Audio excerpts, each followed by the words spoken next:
On a crisp fall night, across sweat-stained fields of green. For over a century, these battles for bragging rights have raged across the nation. Tradition, camaraderie, and a desire for victory like no other create a passion among these gladiators of the gridiron, where outcomes become not just victories, but legend. These games are the Great American Rivalry Series. On a cold December day in 1905, New Jersey and Pennsylvania clashed in what has become one of the oldest cross-border conflicts in the nation. Now playing on Thanksgiving Day, the Peaburg-Easton matchup brings together families, fans, and alums alike. The more this game continues on, as you look around, you can see all the parents, grandparents, and the grandkids now coming around. And it's all about the kids on the field, also the cheerleaders, the band, and all the people that come back at Thanksgiving time to be a part of this. We got here at 6 a.m. this morning and continued from last night, setting up, getting everything ready to go. Been coming here 35 years since I was a kid growing up. My dad taught here in school, so. A guy just came to me and said this is going to be his 61st straight game. He's never missed a game in 61 years, so I think that's pretty awesome. It's not just a game for the kids today, it's a game for the grandparents and everyone else who has played in it. Some people make their name for the rest of their life in this game, so it's kind of neat what goes on, for sure. Books, movies, and even television shows can't begin to portray the tradition represented by this original Friday Night Lights showdown. As the sun sets, the lights shine down on the Odessa-Permian-Midland League clash, adding to the lore that is West Texas football. There's excitement in the air like there is with Friday Night Football, especially out here in West Texas. And the Odessa-Permian football game, or any Odessa-Permian football game, is phenomenal. When you're playing against Lee, you have to come out and be ready to knock heads. Well, this is a big game for us every year. We've been kind of involved with these two teams since the 80s. What it means to be a Permian cheerleader is that you get mojo in your life every day, and it's kind of an indescribable thing. We were willing to face anybody at any time. I think that, this mojo is back in the city. Here we are once again at the end of an annual classic here in Odessa. But Permian came on strong in the second half and closed the deal on one of the classics in the Great American Rivalry Series. Family, friends, and alumni from across the country gather to tailgate for the largest regular season rivalry game in the country. With the traditional shillelagh firmly in the hands of the winning team, the more than 35,000 fans exit the stadium, and plans are already underway for next year. It's been going on since the 50s, and both schools have great traditions in football. The two school communities, as you can see by the crowd, they mark this game on their calendars and they come out here, and it's just a great opportunity for all of us to get together. And they got to remember that even though it is a huge rivalry and there's going to be a lot of people here, it's still football. Just beyond the beaches and palm trees, the bright lights shine down on a carpet of green. And if you stop to listen, you'll hear the sounds of a pounding drum line, welcoming the soldiers of the Soul Bowl to another battle in Broward. A performance of historical proportions is sure to ensue. It's always this big a game. Yeah, you can expect this stadium to be full in about an hour. This is a big game. We have fun. The kids have fun. This is the biggest game, the Soul Bowl. It has been like that ever since I was a little girl. I mean, my uncle played for Ely, my brother played for Ely, so it's like a family event. Dating back to the 19th century, Baltimore Poly versus Baltimore City has been a unifying and tradition-laden test for supremacy. With more foreshadowing than a Hollywood script, this rivalry, played in Raven Stadium, often produces players that will play there again someday. I'm a 1977 graduate of Baltimore Polytechnic Institute. My experience in high school and college prepared me for the rest of my life. Don't leave anything on the field. When you walk away from this ball game, you say to yourself, I gave it all I had. It was kind of like the Detroit Lions and the Dallas Cowboys, but it was a local event and it was big time in this area. And just to be able to play on Thanksgiving, be one of the featured games that was shown throughout the city, it always meant a little more. And the fact that we played City College made it that much more important. This is a character builder for the players on these teams. They may not know it right now, but here you learn how to win. You learn how to lose. You learn how to conduct yourself with character and dignity. It's a season maker for the team. We look forward to it for the whole year. And like I said, you remember it for your whole life. The first time these two schools met, there were no helmets, no pads, just football. With the NFL Football Hall of Fame just footsteps away, the tradition represented by the annual clash between Massillon and McKinley has few rivals in the state of Ohio, as these classic warriors fight for the right to own the day. I remember as a small kid growing up, my main ambition was to play for the Massillon Tigers, and it really had an impact just watching those guys ahead of me lay the foundation for our great tradition. Still a great series. As a fan of either of these two teams, you have a choice to make. You can wait to see one of them compete in the state championship game, or you can go to one of the best rivalries in the nation and see them both every year. This is the Backyard Bowl between Jenks and Union. Well, we're 11 miles apart. We're the second and third largest schools in the state of Oklahoma. It's not hard to, play at your best when, 35,000 people are watching you scream. If it was a 30-point game right now, it wouldn't be over. I've seen so many wild things, and that's probably why it's a great rivalry, is that it's never over until the last snap.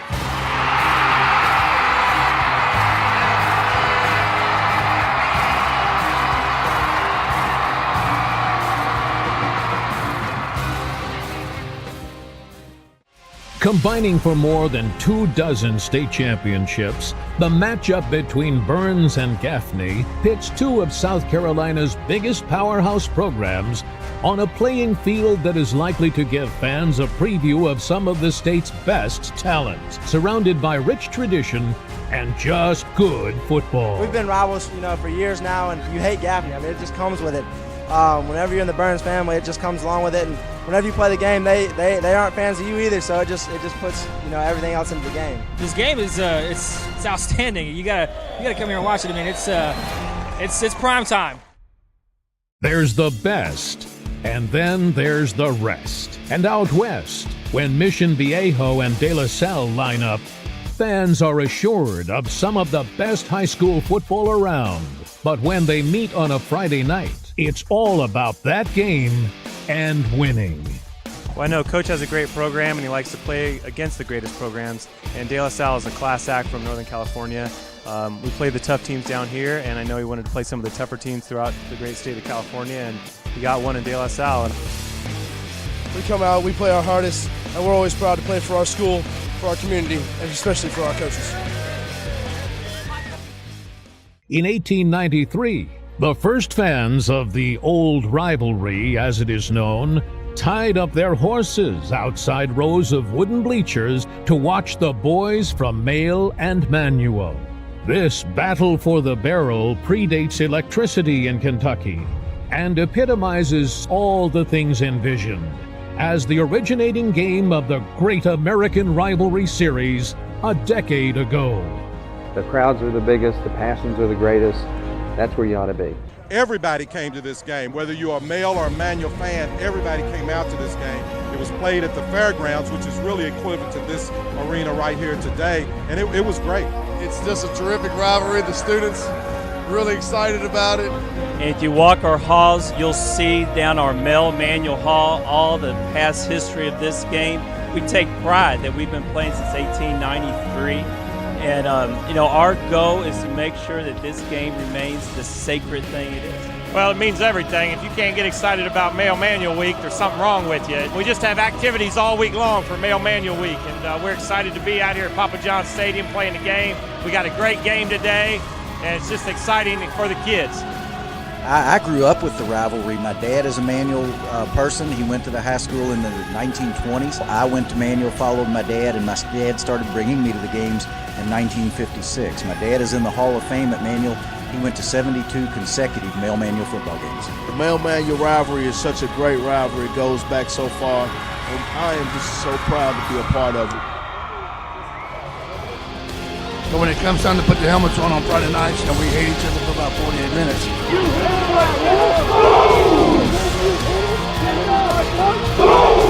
These things right here, we don't give them away.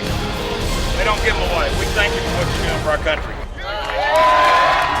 One thing remains unchanged: the traditions as the greatest American rivalries.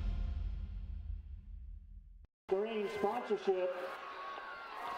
Hi, everybody. Welcome. We are in Bluefield, West Virginia, getting set for the battle that has been recognized around the nation as one of the top in high school football, as Graham will take on Bluefield. Robert Williamson, Chuck Sebastian ready to bring you the coverage. And Chuck, year in, year out, doesn't really matter who's playing, what the personnel is. You expect a quality contest when these two teams meet. Well, this battle this year is going to be really interesting. We got some really interesting things going on. First off, Graham won for the first time after 3 years in a row of losing. So Bluefield wants that W back. These teams have met 89 times already, and it's never, ever nothing but a battle depending on who's going to get the W. There's going to be a lot of interesting things, though. We'll look at Graham's offense. That's probably going to be the biggest change. They've got a Division I prospect in Cook. They've got a brand-new quarterback who was their kick returner wide receiver last year. And they've got a running back who was second string last year, now their first string guy that can lead them up and down the field as well. So Graham's got a lot going for him in this game. And, of course, 1 year ago we were here, the Great American Rivalry Series. That was a game that we thought was completely out of hand until, of course, Bluefield starts scoring touchdowns late in the contest. I mean, it still turns into a pretty good victory for Graham, but Bluefield put up a fight late, and that's the kind of ball game you look for year in, year out.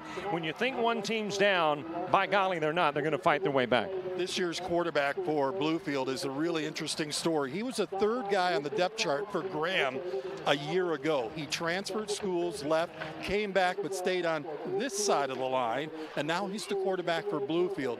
So look for Cooper to meet his old teammates, and I'm sure they're coming with a smile on their face. You have always got some kind of additional drama when these two teams meet. Graham and Bluefield. The Great American Rivalry Series is about to get underway for a 14th campaign, and it starts tonight when the G-men take on the Beavers.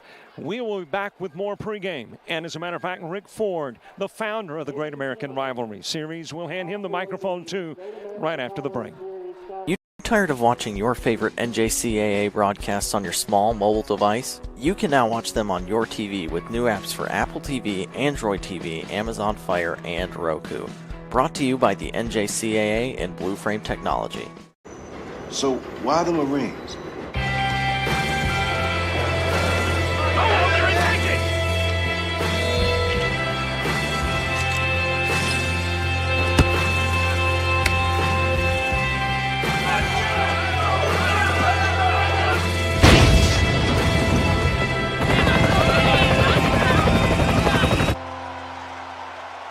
Because this is the land that I love, the country I'm honored to serve.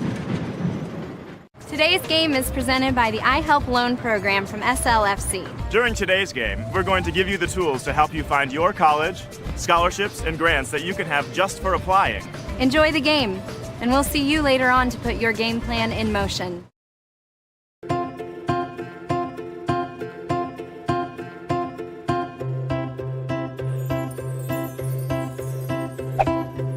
So, your car's in the shop.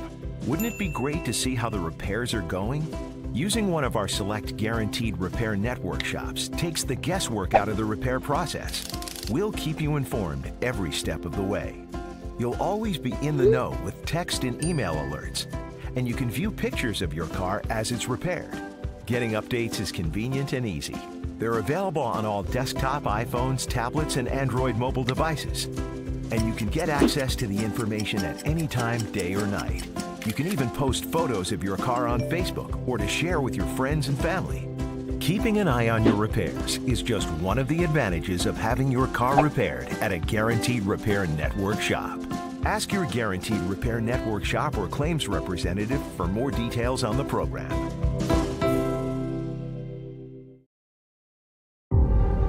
We make Marines. who overpower the desire to quit with the perseverance to prevail. Not for glory, but for honor. For a code that isn't written or spoken, but lived. It's what we do. It's who we are. It's the battle cry of our fighting spirit.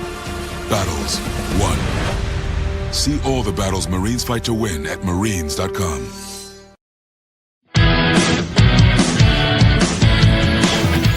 Frustrated. She's having trouble with her defensive player. Look at this sweet pass behind the back for 2 on the assist. And that one is hit on a rope to center field. Watch that one. And it is, oh, what a great diving catch by the center field. And in that game, it was basically a running back by committee. I mean, you had a lot of guys carrying the football. Is that the protocol for the upcoming season for the backfield of Jackson State? It's a really nice pitch to get the ground ball double play. Second one. 6-5 is your final. East Georgia advances to the championship game.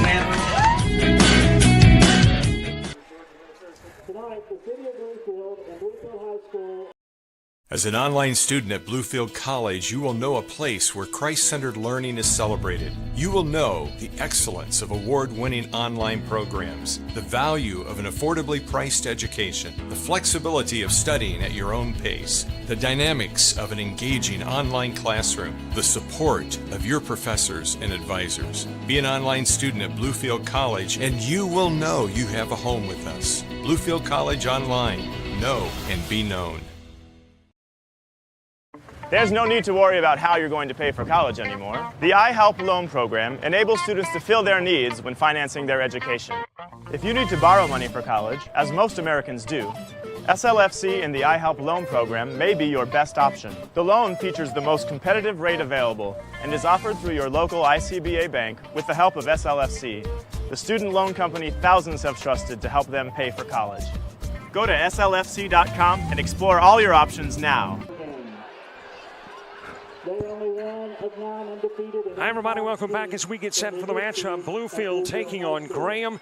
It is the start to the Great American Rivalry Series, which has for decades been in place. I see that Rick Ford, our very own Rick Ford, is down on the sidelines, and I think he has got a very special guest. And, of course, if Rick's got a guest and he's special, then we want to send it down to the sidelines. Rick, how you doing? Well, I'm doing fine, Robert. I get to do this every year. Dr. Olive and I have become close friends. We're going out for barbecue after the game. But they have done it once again. Bluefield is the sponsor of the Scholar Athlete Award here for the Great American Rivalry Series for the 3rd year, I believe. Isn't that correct? Yes. Dr. Olive, you all are always on the cutting edge of things. We were talking earlier. You said you have a new program. Why don't you tell the folks a little bit about it? We've got several new programs, but one that we hope to be launching in January is a new Master's in Business Administration. We're just waiting final approval by our accreditor, but we're making plans to start classes in January. And then next fall, we are having a new program roll out, a Master's in Biomedical Sciences. This program is very unique in that it's a joint program between Bluefield College and the VIA College of Osteopathic Medicine, which is located. Now you got to say that 3 times real quick. The VIA College of Osteopathic Medicine, and they're a great partner with us. We've been working several years in the development of this program, and it's going to be taught in Blacksburg at their campus. And they're the largest osteopathic college in the United States. And so for us to be partnered with them in this new program, we're really excited about what's ahead for us in the health sciences. Well, see, Robert, I love having a conversation with Dr. Olive every year. He keeps us on our toes. And here's the one thing about the MBA program. It's all online. So you could even do it from down in Alabama. I'm ready, man. Absolutely. Hey, but I'm ready for the barbecue first, by the way. He says he's ready for the barbecue first. All right, come on over. We'll send a packet to you. Well, that's David Oliver, president of Bluefield College, an innovative college over here in West Virginia. We love coming down to visit them for the Bluefield-Graham game. Back to you, Robert. All right, thank you very much, Rick. And, of course, throughout the course of this football game, we'll be sending it down to Rick on the sidelines and getting insight into some of the collateral stuff that goes on on during the course of a contest. And Chuck Sebastian, in a rivalry matchup, what makes a rivalry so intriguing is the fact that it's not just about what happens on the football field. It is that collateral activity. It's people like Ahmad Bradshaw coming back to watch his alma mater play football. That's what you get. The interesting thing, too, with these two teams, that they're, I mean, literally just within miles of each other, the high schools, they're all good friends with each other. So now you got to go onto the field for 60 minutes and compete against your friend, and then afterwards you'll shake hands and you'll probably go down to the barbecue later and have a barbecue sandwich and a tea. Well, they're not going to be friends tonight, I guess. No. Well, at least later on tonight, around 10:30 or 11 o'clock, maybe they will become friends once more. But there you are seeing gentlemen who are long time. We talked about the collateral stuff that goes on with the Great American Rivalry Series and the aspect of recognizing people who have participated in the rivalries in years gone by. It's been around since 1911, so there's a lot of people that have traversed through the gates of the stadium here and played on this turf. One of the biggest rivalries in high school football. 1911 is when it started. Then there was a break for a while, and they come back in 1928. They've been playing every year since. And, of course, every year it gets a little different, of course, because in high school you're turning over 2, 3, 4 years, sometimes a little quicker. Both these schools, too, have to worry about, the one coach for the G-Men said his biggest fear is transfers from other schools. His kids get good enough, they go to some of the bigger schools, and they lose them. Then they gain some. We talked about that in pregame with, of course, now the quarterback for the Beavers, a transfer and then come back and playing on the other side. So these are gentlemen that are all being recognized for numerous teams that were championship winners here for Bluefield. Class of 1967. Rick, you got some more info about the gentlemen recognized? They absolutely are. That is the class of 1967, state champions, but even more importantly, undefeated state champions. Wow. I mean, you know, it's one thing to capture the title. It's another to go through the season unblemished, and that's obviously what those men did back in 1967 and 2. Chuck and Rick, you know, I was talking about and reflecting back on what makes a rivalry game so special. It is the fact that I can assure you that 1967 championship game is still fresh on the mind of those gentlemen. Well, I was down here talking with them, Robert, and I can assure you that it's fresh on their minds. They were talking about who tackled who and who caught what, and the passes keep getting longer and the tackles keep getting more numerous. So it's always good to see a group like that come back. Let's take a quick look, by the way, at the starting lineups for these two squads that will take to the field and get ready to battle. Why don't we start with the team that is technically visiting, and that is Graham tonight. Bluefield is considered the home squad in this one. So let's take a look at the offense for Graham and see what gentlemen will be on the field first. Chuck Sebastian, tell us, you said that right there in the middle of things was an interesting story in Cam Allen. Well, Cam Allen, of course, who was a wide receiver kick returner last year, will now take hold over the offense, and he'll play quarterback. In the backfield with him is Jazir Reed, who is the second string running back last year, now takes over first string. Devin Lester, and then, of course, Division I prospect Taman Cook. Watch this kid. He can really fly. And on the other side, Dante Vineyard. You'll see more of his name on the defensive side of things, but tonight look for him in the backfield. And that offensive line, the coach said, Sesko, Rayleigh, Workman, Garrow, and Oaks, they were way ahead of schedule already before their first game tonight, so they look real good. Quick look at the defense, too, before we get into the national anthem. And there's the defense that I'm talking about. We'll look for names tonight. Dante Vineyard at linebacker. You've got Ty Gray. You've got Workman, Eric Workman, a defensive tackle. Last year had 11 sacks for this team. Mason Bailey and Ajaya Oaks. Those are guys that you're going to want to look for. 73-78 on the defensive side. And watch for Vineyard coming through the middle. He's going to want to meet his old pal and his old teammate. Well, Bluefield fans, we got the Beavers coming your way in just a moment. They're going to go through some formalities here at the stadium. Mitchell Stadium on the campus of Bluefield College. When we return, the starters offensively for the Beavers, the defense as well. This is the Great American Rivalry Series, and it's brought to you by the United States Marines.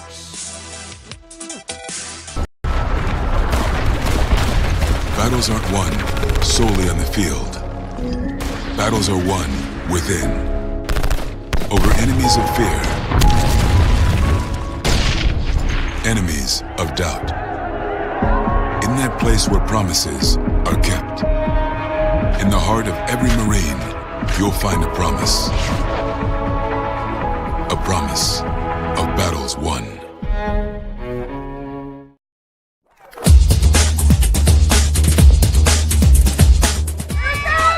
Just about all White Jones County. Diving catch it, shortstop. Gross.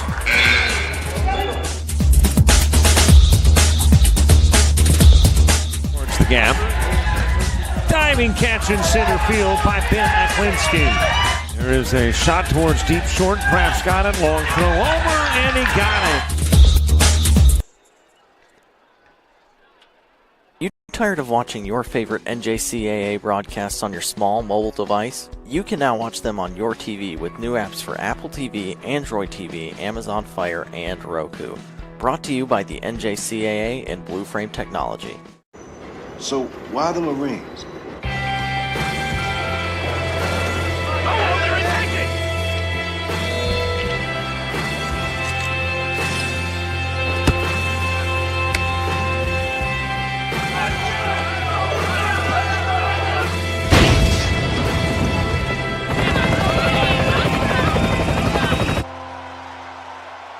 Because this is the land that I love, the country I'm honored to serve. Today's game is presented by the iHelp Loan Program from SLFC. During today's game, we're going to give you the tools to help you find your college, scholarships, and grants that you can have just for applying. Enjoy the game, and we'll see you later on to put your game plan in motion.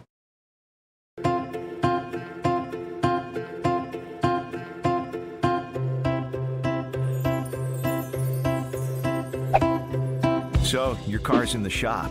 Wouldn't it be great to see how the repairs are going?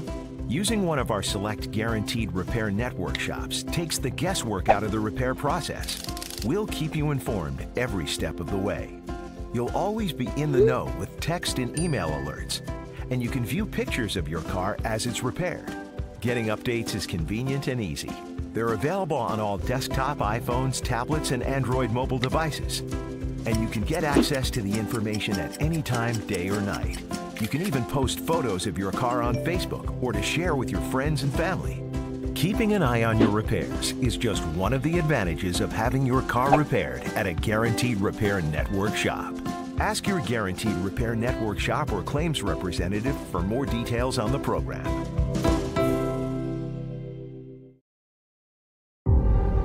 We make Marines who overpower the desire to quit with the perseverance to prevail. Not for glory, but for honor. For a code that isn't written or spoken, but lived. It's what we do. It's who we are. It's the battle cry of our fighting spirit. Battles won. See all the battles Marines fight to win at marines.com.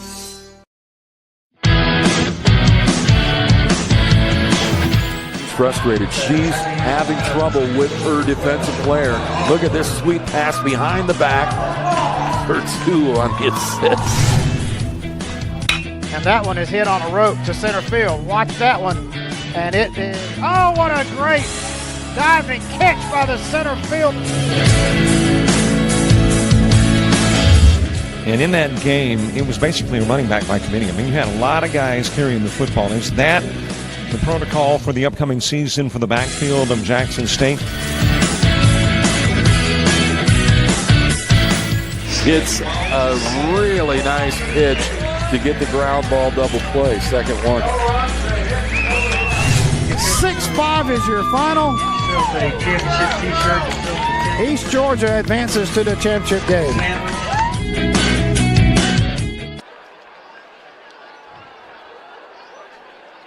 Not far for the kickoff. It is the G-men of Graham taking on the Beavers of Bluefield.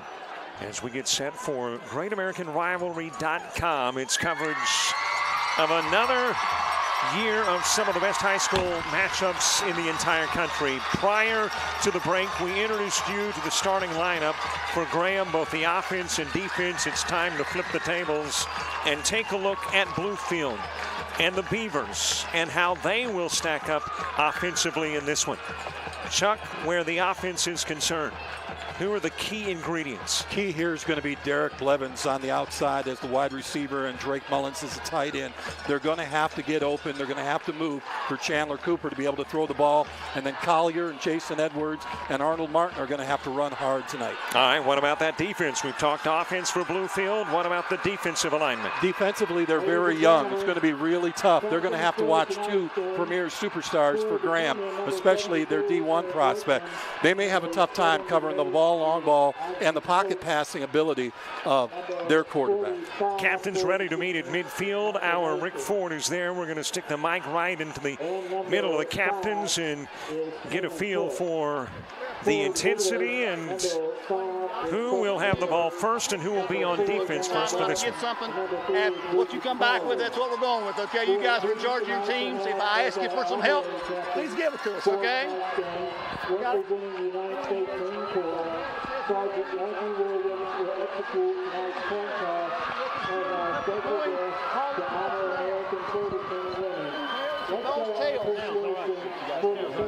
All right, ready? It was a tail. Oh.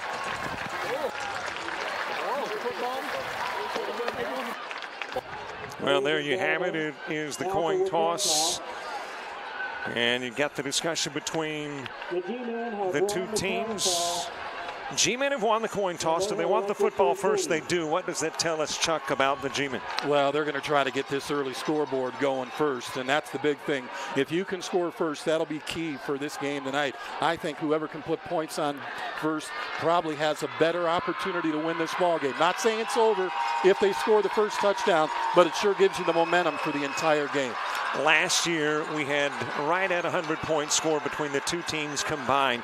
That was a ball game that was one of the lengthier for high school football. You got 12-minute quarters, but the game went about 3.5 hours. Is there the possibility we have the same? Well, the one thing, the two difference, and if you're looking at the rosters, and of course I don't have the exact, but the G-men are definitely more senior-laden team. They've got the experience last year, big win. They went all the way to state, lost in the championship. Bluefield is very young, a lot of freshmen and sophomores. They're going to have to find out if they can keep up with these guys for 48 minutes. You know, if you read about the matchup between Graham and Bluefield, you read about the fact that it is a college-type atmosphere, and you got to agree with that. This has got the intensity and feel of a college football game. Well, this is one of the biggest high school football games I've seen. I'm going to rank it in my top 5. Massillon-McKinley was another one. Hisco, North Carolina, another one. This one here draws anywhere from 10 to 12,000. Stands are full on both sides and around the stands as well.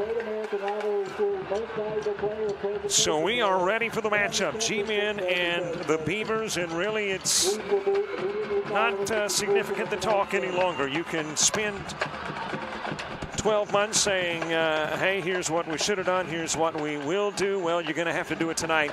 And speaking of such, what about the keys to the game? Let's take a look at what each team must do to come away victorious. Well, I think keys in any high school game, first off, is field position. And you've got to make sure that you can play the game. We'll find out if the two punters can work the game well. Second thing is also staying in your assignment. You've got to stay in your lane. You've got to stay in your assignment. Don't blow that. And the other thing is turnovers and penalties. If you're costing your team 5 and 10 yards at a time, you're not moving the ball, you're turning it over to the other team. Penalties, you've got to be wary of those. Ball control, I think, is huge here for Bluefield. I think the G-men have a little bit of an edge here with that big win last year coming in here again. Tamon Cook, who is probably one of the more exciting high school athletes, back deep to receive. He stands near the end zone. It is teed up by Colin Paris. He's got it at the 40, and as the intensity builds in the stands, it will focus right down on the football field with the approach by Paris and the booting of the ball in the direction of Cook. And here you've got the 2017 season underway, and it will be Cook on the one hopper. To the 20, breaks it outside, 25-yard line, shoved out of bounds near the 30. And that's where Graham will take over, 1st and 10. Well, the G-men, of course, with their #1 star, and the guy will probably get the ball a lot. Cook picks up about a nice 21-yard run there, picks up that ball on the bounce at the 8, takes it to the outside, shows you his speed immediately, and we'll see if the G-men continue to use Cook throughout the night. Well, we talk about it all the time. Might as well talk about it in this game, and that is the aspect of butterflies. They've got it. Both teams have got it tonight. It's the season opener. It's in front of a huge crowd. How long until you've worked that aspect of the game out? 2 plays. As soon as you get hit, it's all ready to go. First down and 10. Football to the 30-yard line in the opening drive for Graham. Penalty flags fly as House makes his way across the 31 to the 32. I thought there was some movement in the backfield, and there you've got it. That was kind of a late flag, though. The movement happened about 5 seconds or so prior to the flag. Yeah, they went quarterback and draw there, and of course they kept the ball because he heard the whistle and probably saw the flag out of the corner of his eye. Nothing you can do. You just take it, go up, you get your penalty, and you back it up.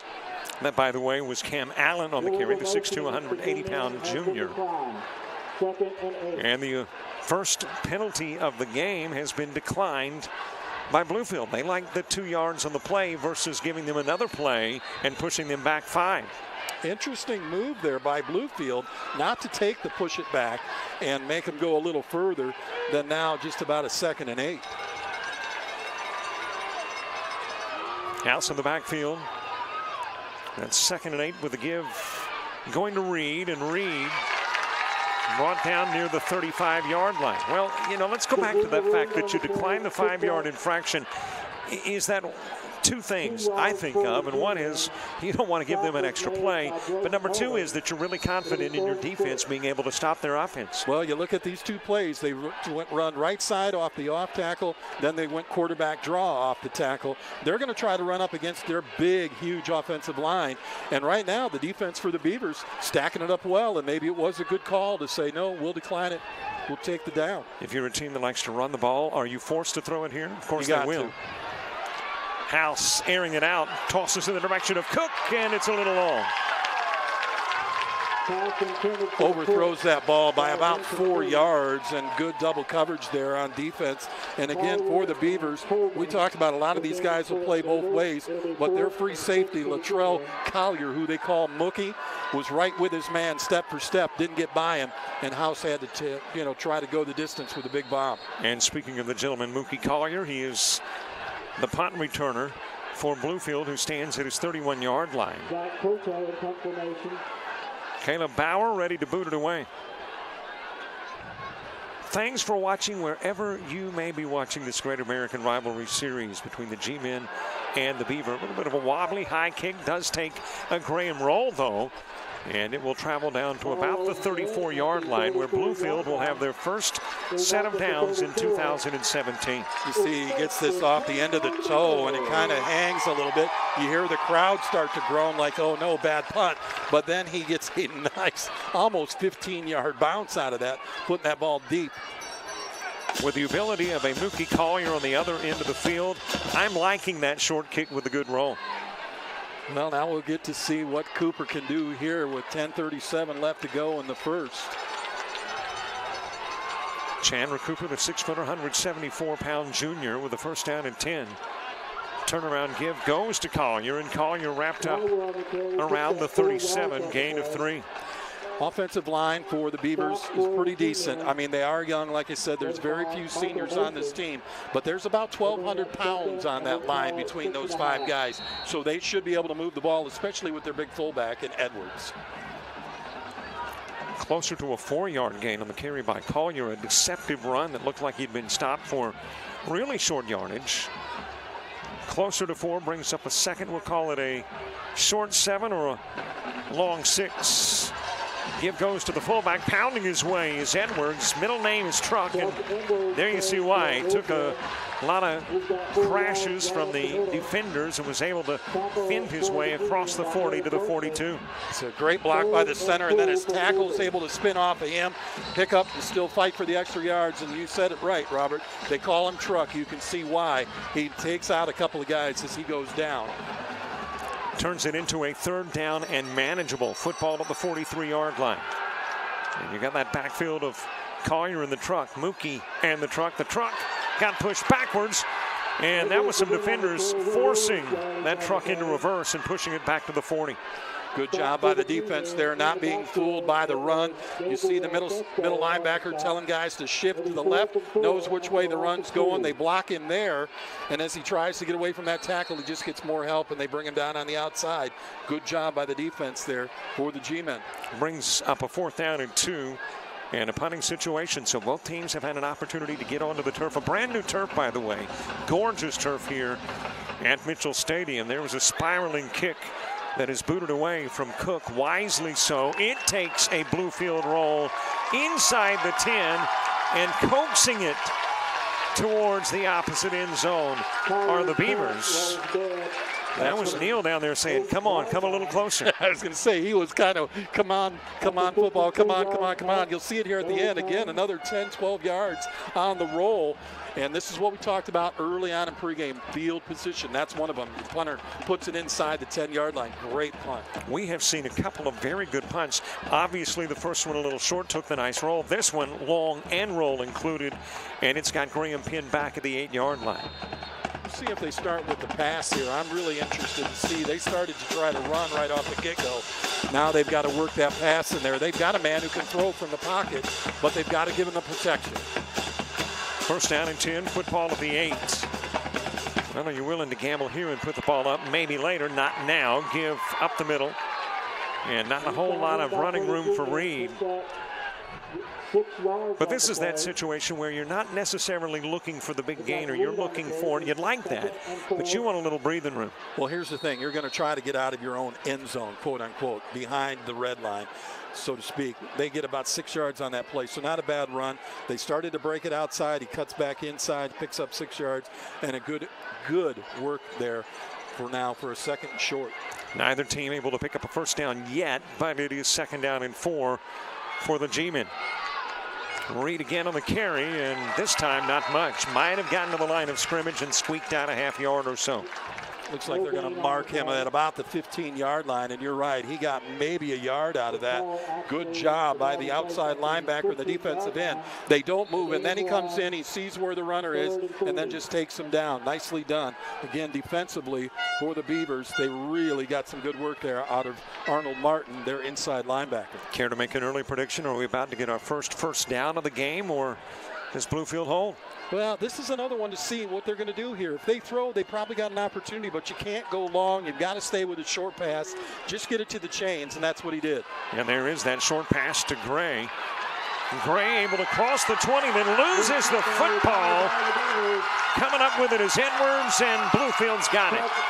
And unfortunately, in high school football, you can't grab that and go, because once his knee touched the ground on the recovery of the fumble, he is automatically down. Otherwise, Beavers put up a quick defensive 7. So it looked like we were about to get our first down of the game, but instead it is coughed up, and Bluefield has got it at the 20, just inches away from the red zone. And right there, they'll probably put him down. Yeah, you're right at the 20-yard line. So a nice play defensively. And lowered, picking up yardage is Collier. Hard-fought yardage. Boy, he lowered his head exactly, Robert. You're right there, and he definitely put the helmet down to pick up those extra couple of yards. We have not seen Cooper go to the air yet. It'll be interesting to see if he does try a quick little screen on the outside. He's got great wheels with the help of Derek Blevins. And his tight end, Drake Mullins, is very tall, over 6'3". Wide out to the opposite side is Derek Blevins. The naked bootleg Cooper, and then cuts it back up inside, gets pushed backwards. That, fortunately, not one of those that creates an injury, but got him into one of those positions where you get a little concerned, bending the body directions it's not supposed to be bent. You'll see on the replay here, the outside corner stays, and when he stays put, it makes him turn back inside. If he would have went to the outside, he might have got a few yards, but there you are. He got bent backwards, and you're right, that could have been a serious knee injury right there, and that would have really started off the season badly for the Beavers. Boy, this matchup is not for the timid of heart with a 3rd down and 8. Pitch out goes to Collier. Collier He's stuck right around the 16. Boy, these plays that look like you're going to pick something up, and all of a sudden the gap is closed. You'll see he has a little bit of an opening, but his blocker doesn't know where he's at. On the outside, the block right there should have been kept. And if he would have stayed with it, he'd have been able to go further outside, but he tries to cut back in. That's where all the traffic is. He can't get through. Let's see if our first points of this one come via the toe of Colin Paris. Ball is teed up at the 24, makes it a 34-yard effort. 5:21 left to play. The line drive kick is no good. Just missed. And we are still stuck at goose eggs. You see it's a perfect snap, perfect hold. Oh, they may have gotten touched a little bit there because that ball comes outside and down. I'm wondering if the line for the G-men got up. Somebody got a hand on this one. You'll see it's kind of a low line drive kick. But right there, maybe a finger. Yep.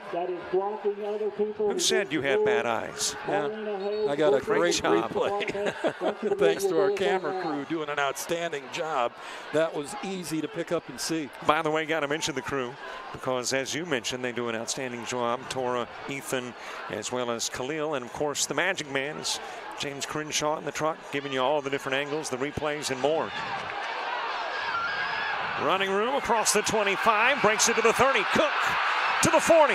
Midfield does not have the angle. The Beavers able to catch up with him, but Cook with a big play inside Bluefield territory.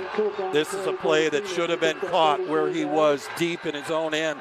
Watch, you got 3 blue jerseys around 1 white jersey, and watch him spin out of this and go the opposite way. Great cut there. Jukes there, right between 2 more big tackles, and then he's on his way. He's able to keep his footing there at the 25, which is unreal, and then continues to roll all the way out to the 47, 48-yard line. Inside Bluefield territory for the first time in the contest. There was a kid that played some college football and professionally as well that wore 5 that looked a little bit like that. Reggie Bush. That was a great move there. And again, though, should have been grabbed by the defense. Reed up the middle. Breaking tackles, and he's able to get down to the 43. The defensive line coach right now is going to get after his Beavers a little bit. Watch where the tackling is. It's high. It's above the shoulder pads. They're trying to tackle the helmet or the ball. You've got to get low on a runner like that who can spin out of things. And when he does, he gets extra yardage. And an official's timeout, and apparently some of the gear of Mason Railing inadequate. And he is going to the sidelines. And whatever matter was tended to was done so quickly as he walks back on. That big run that started things off, over 35-plus yards on the run or more. And then, of course, you get another nice little jaunt here. Brings up another 1st and 10, and now a timeout's going to be taken. So with the timeout, we will take a break as well. The Great American Rivalry Series in West Virginia. Brought to you in part by the United States Marines. As an online student at Bluefield College, you will know a place where Christ-centered learning is celebrated. You will know the excellence of award-winning online programs, the value of an affordably priced education, the flexibility of studying at your own pace, the dynamics of an engaging online classroom, the support of your professors and advisors. Be an online student at Bluefield College, and you will know you have a home with us. Bluefield College Online. Know and be known. There's no need to worry about how you're going to pay for college anymore. The iHelp Loan Program enables students to fill their needs when financing their education. If you need to borrow money for college, as most Americans do, SLFC and the iHelp Loan Program may be your best option. The loan features the most competitive rate available and is offered through your local ICBA bank with the help of SLFC, the student loan company thousands have trusted to help them pay for college. Go to slfc.com and explore all your options now. Second down, 6, football at the 43-yard line. What a dynamic duo in that backfield, though, for Graham. When you've got the likes of Reed and you've got the likes of Cook. I mean, you know, danged if you do, danged if you don't. One of them's going to hurt you. I'm really surprised at that call there. They try to go either left tackle or right tackle. Don't get much. Defensive reads it well. They know they're going to run. Cameron Allen, we've heard about him that he can throw the ball well, and he's a pocket passer. Has not yet really put the ball up. The one pass, he was overshot his man, but other than that, the screen that was fumbled, so he's only thrown the ball twice tonight. Third down, 7, football at the 43. Inside 4, nearing 3 minutes to play here in the opening stanza. On a gorgeous night, by the way, in Bluefield, West Virginia. Here's that effort to go upstairs by Allen, and he's able to get rid of it to Cook. Cook met immediately and then dropped by Collier, but Cook able to pick up the first. And you talk about the athleticism of Cam Allen. He should have been stopped. There, right there. He makes a really nice move. He gets hit, and he's still able to release. They said he's strong enough to throw the ball from the pocket. He's also able to go outside. And again, boy, he was just seconds away from being sacked pretty deep in his own end. First down and 10, football at the 32. So he's now basically completed 2 of 3, so not bad, although one was fumbled and recovered by the defense. But did not hurt Graham when we thought it might. And off given to Cook. He will battle his way inside the 30 to the 29. Comes with a little bit of an end around, but changed it up and tried to go up the middle, tried to get his cut to go behind his center, try to follow that big man through the middle, but unfortunately, like I said, the defense stacks up very well on the defensive tackles for the Beavers. Most deepest penetration of the contest. Of course, we're early in this one for Graham, but they get inside Bluefield territory. Now they've pushed inside the 30, trying to break it to the outside. Reed, nothing there. Says, what about the other way? Tripped up, and Bluefield will drop him for a loss of 5. Great second effort by the defense, by the corner outside. What a great play. You'll see he misses the first one, and then he gets him on the second attempt, and he's able to bring him down. So nicely done there. You'll see it right here. He says, no, you one time, but not the second time. I'll get you.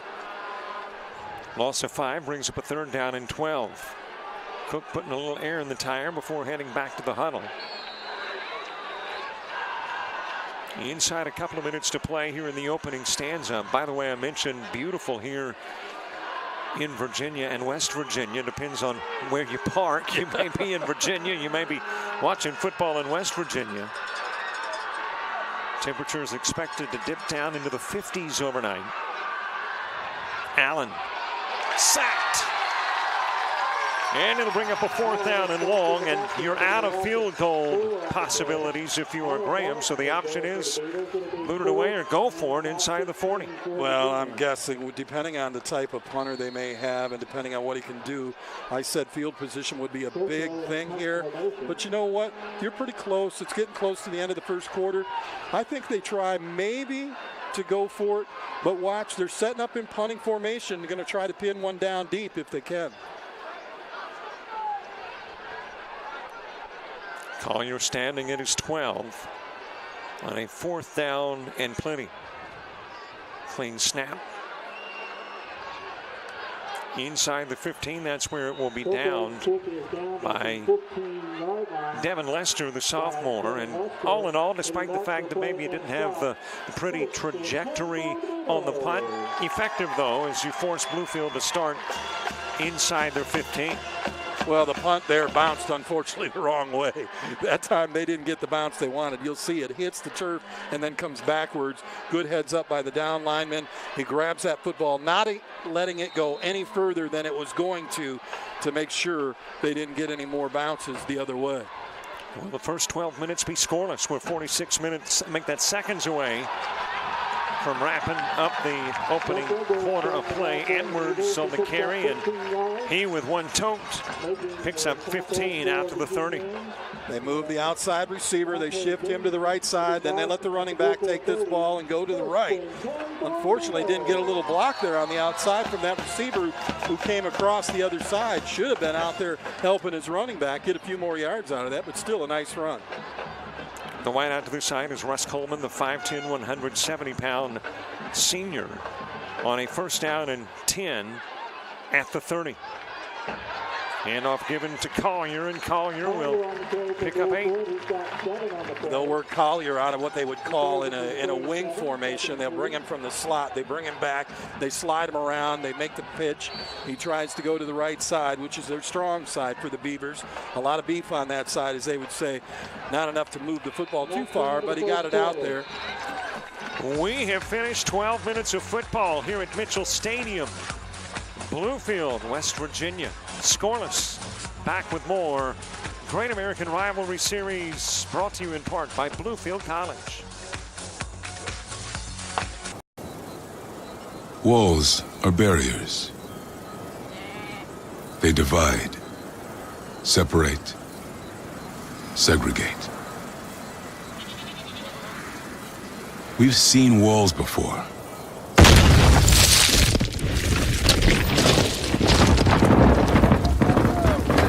They always fall.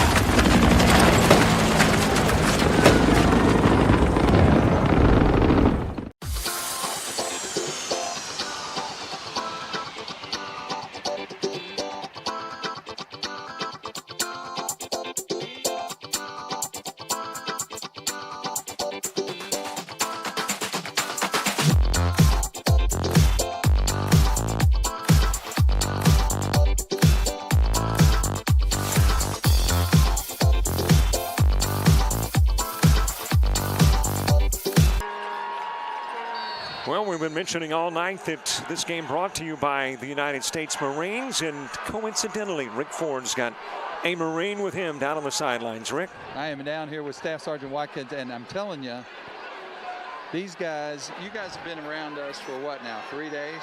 3 days, yes, sir. We have done just about everything, haven't we? Yes, sir. Pull-ups, the whole shebang. And tell me, is this game unbelievable? Yes, sir. It's been pretty intense so far. I'm anxious to see how it turns out.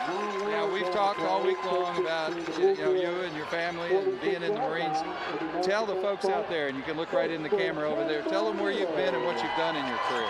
Oh, well, I'm originally from Waco, Texas, which is getting hit hard by rain right now, but I've been stationed in North Carolina for about 4 years. 2 deployments to Afghanistan, once to South America, stationed in California, and now I'm a recruiter here in Beckley, West Virginia. You know, Robert, that's what makes this job so special. I get to talk to these guys. I get to hang out with these kind of guys. See, you're up there in the box with Chuck, and I'm down here on the field. So it's just not fair. Well, you know, you guys do a lot of things around the idea of training, just like a football team. What do you think? How do you see those two kind of being similar to one another? Well, as Marines, we fight to win. It's the same thing here on the football field. So they got to train to win, prepare to win, and expect nothing less. And how do you guys like being a part of the Great American Rivalry Series? We love it. We feel like it goes hand in hand, and we like to inspire these young football players to do the same things we do. Well, here we are, Robert, down here with the America's finest, United States Marines. Back to you. All right, thank you very much, Rick. The turnover, it is scooped up, and guess who's got it? Cook into the end zone, touchdown, and Graham's on the board. There is Nary, a yellow hanky on the field, put the 6 up for the G-men. Wow, look at the hit that comes to Cooper right about the 50-yard line. You'll see him. This is what they call getting sticked, and he got stuck big time. Watch this hit as he'll go around the outside. He'll get popped right there. Ball comes out on the second hit, and it's picked up and taken to the house. What a vicious pop. Devin Lester and company. And then, of course, the benefactor is Cook, who rambles into the end zone. And it's 6 on the board with an opportunity for the 7th point. Emil Curnow, the senior, ready to boot it through the uprights, but there's not enough personnel on the field. So here comes another G-man before the kick. 55 yards on that fumble recovery, and boy, there was nobody going to catch him. He was gone, but that hit was a beauty. Kick up, and kick is good. So the turnover turns into points. The extra point try will count. The G-men on top first in this one. You are watching the Great American Rivalry Series.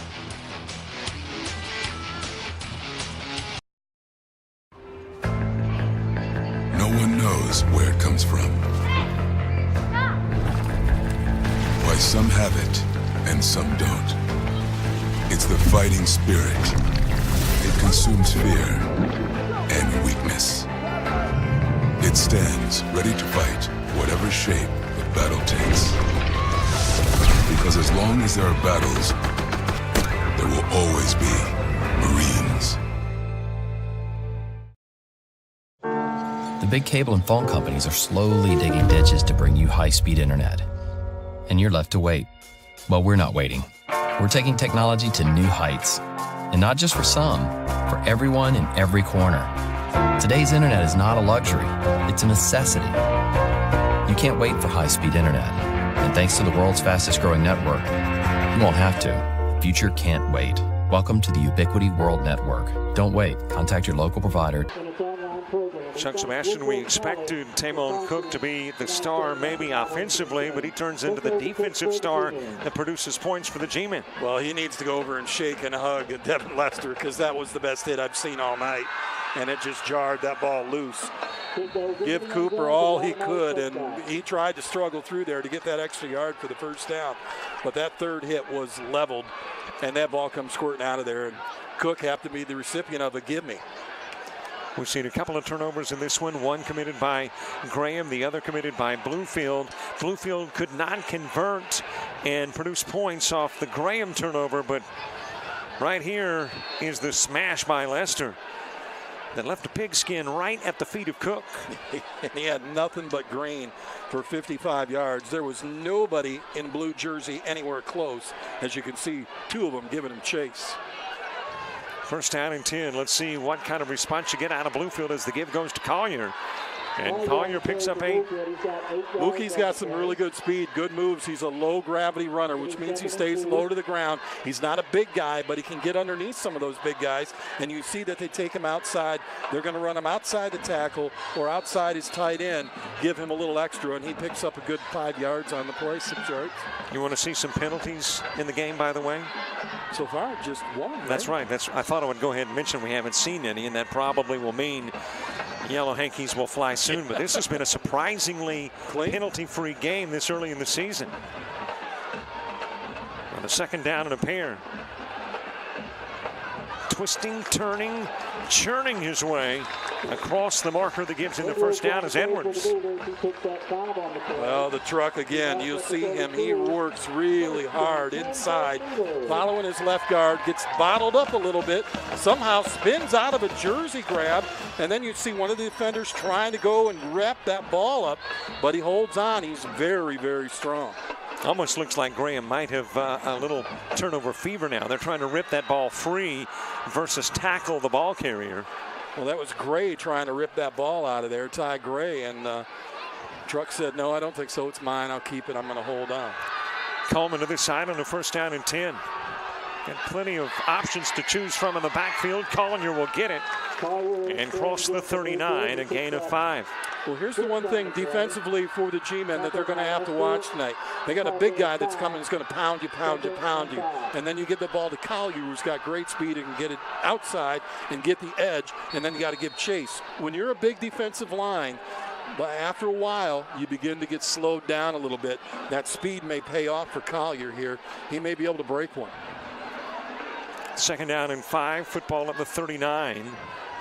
Pretty much what we anticipated, though, between two teams that are bitter rivalries, or bitter rivals. And again, you've got some issues to be taken care of. This time it is the Graham defender, I believe that is Dante Vineyard, who... Yeah, middle linebacker going to the sideline. Referee saw something on the glove, maybe blood. They do not like blood anywhere on the sporting field anymore, on any sporting event. The minute they see blood, they'll send you to the sideline. They'll tell you, go get taped up, cleaned up before you can come back. Second down and 5. Mentioned the brand new turf. They did it over the course of the summer, put this one in place. And you and I had an opportunity to get down on the turf earlier as trying to make the cut and turn as Martin stopped at the 41. But that is such a nice turf. It's got a cushioning to it that Well, it's not like the old days when you and I grew up and you had an artificial turf that felt like concrete. It was very surprising, and I've been on more than a few turf fields, and I mentioned it to you, walking on that one, it felt like I was walking on a shag rug. I mean, for those of you that might know what that is, I might have aged myself there, but it's soft, very soft turf. That's what you put on the dashboard of your car or truck, right? Yeah, of your CUDA. Yeah. Handoff is given to Collier. Collier's got the first. He's inside Graham territory as he's spun down to the 46. He outran his offensive line. As you see, makes a great cut here. And when he cuts back to the outside and then he cuts in, now he's waiting. He kind of stutter steps here. He's like, where's my blocker? Where's my blocker? And unfortunately, he outran his offensive line, but he still picked up good yardage. How important is it that Bluefield respond to the Graham TD on this drive? I think it's huge if they can get points. Even if they don't get a TD, if they get a field goal, they'll be okay, but you got to put some points. You got to take the momentum back out of the G-men. Handoff given to the truck. Edwards will make his way down to the 42. And if you can pick up 4 per carry, eventually you make it to the end zone. Well, one thing, too, they're working the clock. They're keeping the offense/defense on the field. Remember, folks, we didn't talk about this much early, but both these teams, even though there's about 40 kids per side, both of these teams play both ways. They'll play one position offensively, then they'll flip to defense when it's the defensive side of the ball. So they're on the field for a very long time. Not the standard, here's 11 guys offensively, here's 11 guys defensively. They're going full bolt on both sides. I think only on one or two kids on both sides don't play both ways. 2nd down and 5, football to the 41.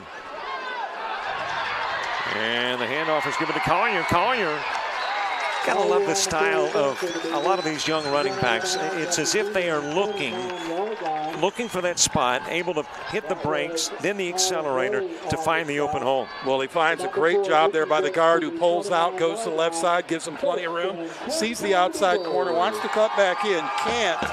But again, that big guard comes across the center from behind, and he follows him right behind it and then goes outside, gets around the defensive corner, able to make about 15, 20 yards on the play, and boy, they're right down there now. We are seeing some outstanding play to me from the running back spot. Edwards on this carry, and he just churns his way, Zaka style, if you want to date yourself, right? Zaka style, inside the 25 to the 23. You don't see it much when you get to the college level and even in the pro level. There's not too many guys that use the fullback and the running back, or 2 tailbacks and a fullback, or they'll play a wing. But boy, in high school, it is a very big position. And right now, the 1-2 combination punch here between Collier and Edwards is working for Bluefield. 2nd down 3, football at the 22. There you go, from power to finesse. Collier down to the 15. And again, they continue to run to the left side of the line where they feel they may have found a weak spot in the G-men defense on their right side. So you've seen the last 4 running plays have went all to the left. See if they turn it this one now and go back to the right. How difficult is it as a defender to go against 2 totally different styles? Edwards, the power runner, and Collier with that finesse. Well, you know you're going to get hit by one of them. The other one you got to chase. So it's a completely different game plan both times. And I'm sure at halftime you will see a big difference by the coaches when they call their defensive plays. Time out on the field. Let's take the break as well. We are in Bluefield, West Virginia. You're watching the G-Men and the Beavers on the Great American Rivalries. As an online student at Bluefield College, you will know a place where Christ-centered learning is celebrated. You will know the excellence of award-winning online programs, the value of an affordably priced education, the flexibility of studying at your own pace, the dynamics of an engaging online classroom, the support of your professors and advisors. Be an online student at Bluefield College, and you will know you have a home with us. Bluefield College Online. Know and be known. We make Marines who overpower the desire to quit with the perseverance to prevail. Not for glory, but for honor. For a code that isn't written or spoken, but lived. It's what we do It's who we are. It's the battle cry of our fighting spirit. Battles won. See all the battles Marines fight to win at marines.com. Inside the 15, handoff goes to Edwards. Edwards spins inside the 5, where it will either be second and very short or first and goal. He really opened up, saw the hole immediately, cuts it to the right, and he has perfect vision. I believe he's going to get set up with a first down, and it is 1st and 5. Actually, maybe just shy. Yeah. Looks like about the length of a ruler, shy of the first. So 2nd and inches, give goes to Edwards. He is into the end zone, touchdown, and Bluefield is a point away from tying this one up. Well, they continue to give it to the big man. They follow him. He follows his line. He's got to go 5 yards. They pound on him. He goes right up the middle, gets a little help from the left guard in the center, and they move guys out of the way, and Edwards goes right in. That's why they call him the truck. The truck was moving. By the way, you just heard the cannon fire. When we first came here 4 or 5 years ago to do a Great American Rivalry game at Mitchell Stadium, I was unaware that was part of the routine. That'll scare some things out of you. Kick is up. Is it good? If it is, we're tied. It is. 7 apiece. And, well, you mentioned the fact that it was very important that Bluefield respond to the touchdown by the G-men they have, and we are knotted up again. Back with more from Bluefield, West Virginia, right after this.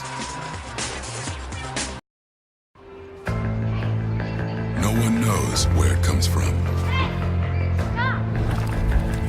Why some have it and some don't. It's the fighting spirit.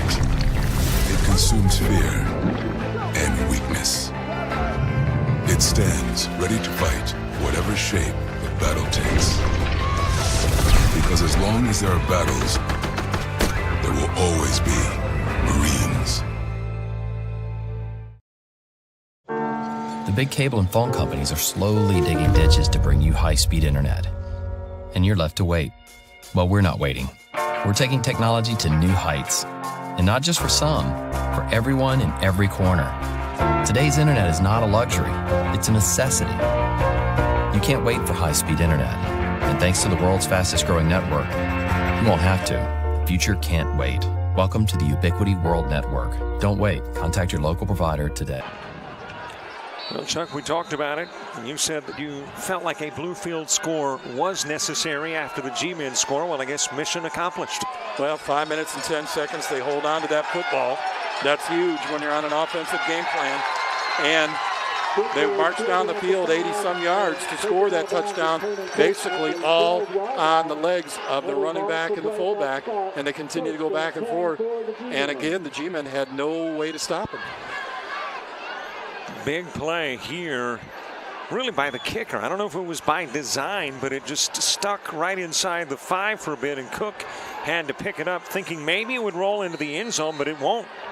Yeah, he looks at this ball a couple of times and then goes, wait a minute, I got to get this out of here. He's already deep. He gets it right about the 6, but then great pressure on the outside, and they don't allow him anything. They'll start deep in their own territory. At the 12-yard line, where it is first down and 10. A quickly expiring first half of action as Allen makes his way around the left end, and then he will run squarely into Arnold Martin, gain of 7. Well, it's the first time that we've seen Cam actually use what he did last year, which would have been his legs. He was a kick returner and a wide receiver. Now he's the quarterback. He's got good speed. They said he can get outside like the previous QB they had last year who lit this place up. But so far, he's kind of stayed in the pocket, handed off. He's thrown the ball a couple times, and he's done, what the coaches probably asked him.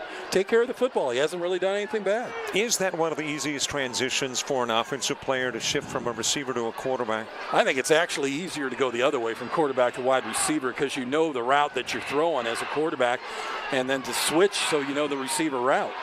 Allen across the 25. The chains on the far sidelines will move forward. The hard part about it the other way is, 1, can you throw the football well? 2, you know you can run. But again, reading, knowing your check downs, knowing your wide receiver where they're going to be. You're looking at 3-4 guys at a time trying to find 1, 2, 3, and 4. I think it's a little harder to go wide receiver to QB than it is QB to wide receiver. Football at the 26. Of course, in the NFL, you've got a good example of a quarterback in Terrell Pryor, who is now a pretty doggone good receiver. Awesome player and a phenomenal guy to watch. And of course, being a Buckeye fan, he's one that I'll keep watching. He's done a nice job of converting. Up the middle. Yardage near the 36. And it'll be enough for the first. I'm thinking back in time, though, wasn't Freddie Solomon, I think he was a quarterback in college and then went to a wide receiver as well. I was trying to do the reverse thing. A lot of guys that will have some quarterback experience, maybe in high school, junior college, get to the college level, don't make it as a QB, go to the wide receiver spot. And then sometimes you get the reverse, though, wide receiver going to quarterback. They're both these teams, too, both those wide receivers on either side, both of them are also slash quarterbacks. So be prepared, maybe something in the second half. A little trickery. Interesting stat to maybe look up the most successful NFL quarterback who was a collegiate wide receiver. As Allen makes his way across the 40, got running room, sidesteps Beavers to midfield. Boy, that is a tough play defensively. You have him surrounded. You have him in the pocket. You have him pinned in, and he spins out and goes. And you're thinking, man, we had him deep. But good offensive protection there. Again, that offensive line big, but he spun out of a couple of tackles. He's able to get it to midfield. Mitchell Stadium housing about 10 to 12,000 people tonight for this matchup. Had a little rock concert here some time back with a band you might be familiar with. Leonard Skinner has played here on this field. That would have been interesting to see. Maybe that's why they put the new field down. Stuck behind the line of scrimmage, loss of a pair of yards. It'll bring up a second down and long. As dropped in the backfield is Reed. Great job there by the defensive end and the corner coming up strong on the strong side. They both come in. They surround him. They pin him in so he can't go right or left. And that's what you want to do. You want to circle the wagon, as they call it. Come inside, get your quarterback pinned in. So the only place he can go is up the middle, and you hope your guys are still there. Football back to the 47. Second down. 12. You got to cross the 40 to pick up the first. Got a few downs to do it. Allen not going anywhere. How about losing 2 more? And boy, what a play by Martin. You'll see him come. He's coming on a blitz. Watch this move. He just about timed this perfectly. The hike of the ball, and he is already past the center. Knocks down the next guy. Grabs the quarterback. Nowhere to go. Beautiful blitz. Hearing from Rick Ford on the sidelines, he's going to try to grab one of the coaches before heading into the locker room at halftime. Typically you grab the coach that's on top. I don't know that we'll have a coach that we can grab with that kind of status. 2:05 left to go. We've seen it, a fumble on one side and a good 80-yard plus march on the other. Anything can happen in 2 minutes. Third down, 15, football at the 45. A drive that had a nice start after getting stuck at the 10, but it stalled lately. Allen across midfield. He's inside the 40. That will be close, dependent upon the spot, to a first. It looks like it's going to be 4th and inches. That was a beautiful play. The defense brought it all. As they say, they brought the house. You'll see them all come. And if Allen can get out of there, which he does, then you're left kind of flat-footed. But they send 5, and they had him pinned deep, but then he saw that little opening, and that's all it takes. And that safety on the outside there's got to make that tackle again. He went high on the shoulder tops, and you can't tackle in football. You got to hit it low. You got to hit him at the legs. Can you do anything but go for it in a situation like this? I mean, the clock is inside almost to 1, and you've got 4th and inches at their 40. Well, here you go. It's 1:08 left to go. You're inches away from a first down. If you move the ball, you get the first down. You might have maybe 2-3 shots at the end zone, and that's if you put it in the air. You really don't want to run too much here because it takes too much time off the clock, and they just used their last timeout. So if you make the first down, you got 3 plays maybe to the end zone. Then they give the ball back to Bluefield, maybe with a little time on the clock. Gambling man, myself, I'm going for this. I think my quarterback goes up to the line and goes quarterback sneak. He's big enough. He can squirm in between those 2 big tackles and that guard. I say go for it. Bluefield on the other side may stack the defense. They may go strong 8 in the box and try to shove them back the other way. So it'll be line against line, and whose line prevails. Remember, though, they both have been playing almost 24 minutes, give or take. You know, these guys, some of them played even a little longer, but give or take, each one of these guys out there is over 20 minutes already. Well, one of the keys to the game was the battle in the trenches. Let's see what the battle in the trenches produces here with a fourth and about the length of a football and a half. This is where the coach is yelling, stay in your assignment. And just as it was called by Chuck Sebastian, right up the middle, inside the 40, got the new set of downs, and that's maybe a small win, but it's a win for the G-men, because even if you don't score, you should be keeping the ball away from Bluefield. You take it away from Bluefield, plus you get the kickoff to start the second half. So they keep the ball here. If they don't score, it's tied up. We get the ball back to start the third quarter. Nice job there. And that, again, that's a pretty easy call there, quarterback sneak. He's a big kid, about 6 foot plus, a couple of 100 pounds. He can move the football. Allen with a pass over the middle. It is caught. Down to the 25-yard line goes Devin Lester. Now, the only thing in high school, though, is once the ball is caught and once they're down, the clock does stop, and then they'll start it again immediately. So they get a little bit of a break there. The clock does not continuously run. Now they'll start and they'll go. They're going to have to go quick, though. Just a couple of touchdowns in this one. One on a 55-yard fumble recovery by the G-men. The other on the Edwards 5-yard touchdown run for Bluefield. The incomplete will stop the clock. He was trying to go short, and I'm really surprised that he hasn't sent too wide either side and played the outside lines. If you can get out of bounds and move the ball a little quicker. But again, he's going to stay on the left side of the field on the left hash marker, which is where he's at. Timeout this time being called by Bluefield. Interesting timeout. We are back. Final half minute or so of this one. First half, still got plenty of second half action to go right here on, right there, Great American Rivalry Series.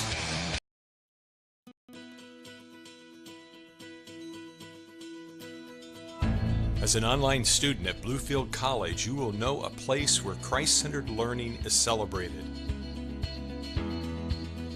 A place that embraces your gifts and encourages you to succeed.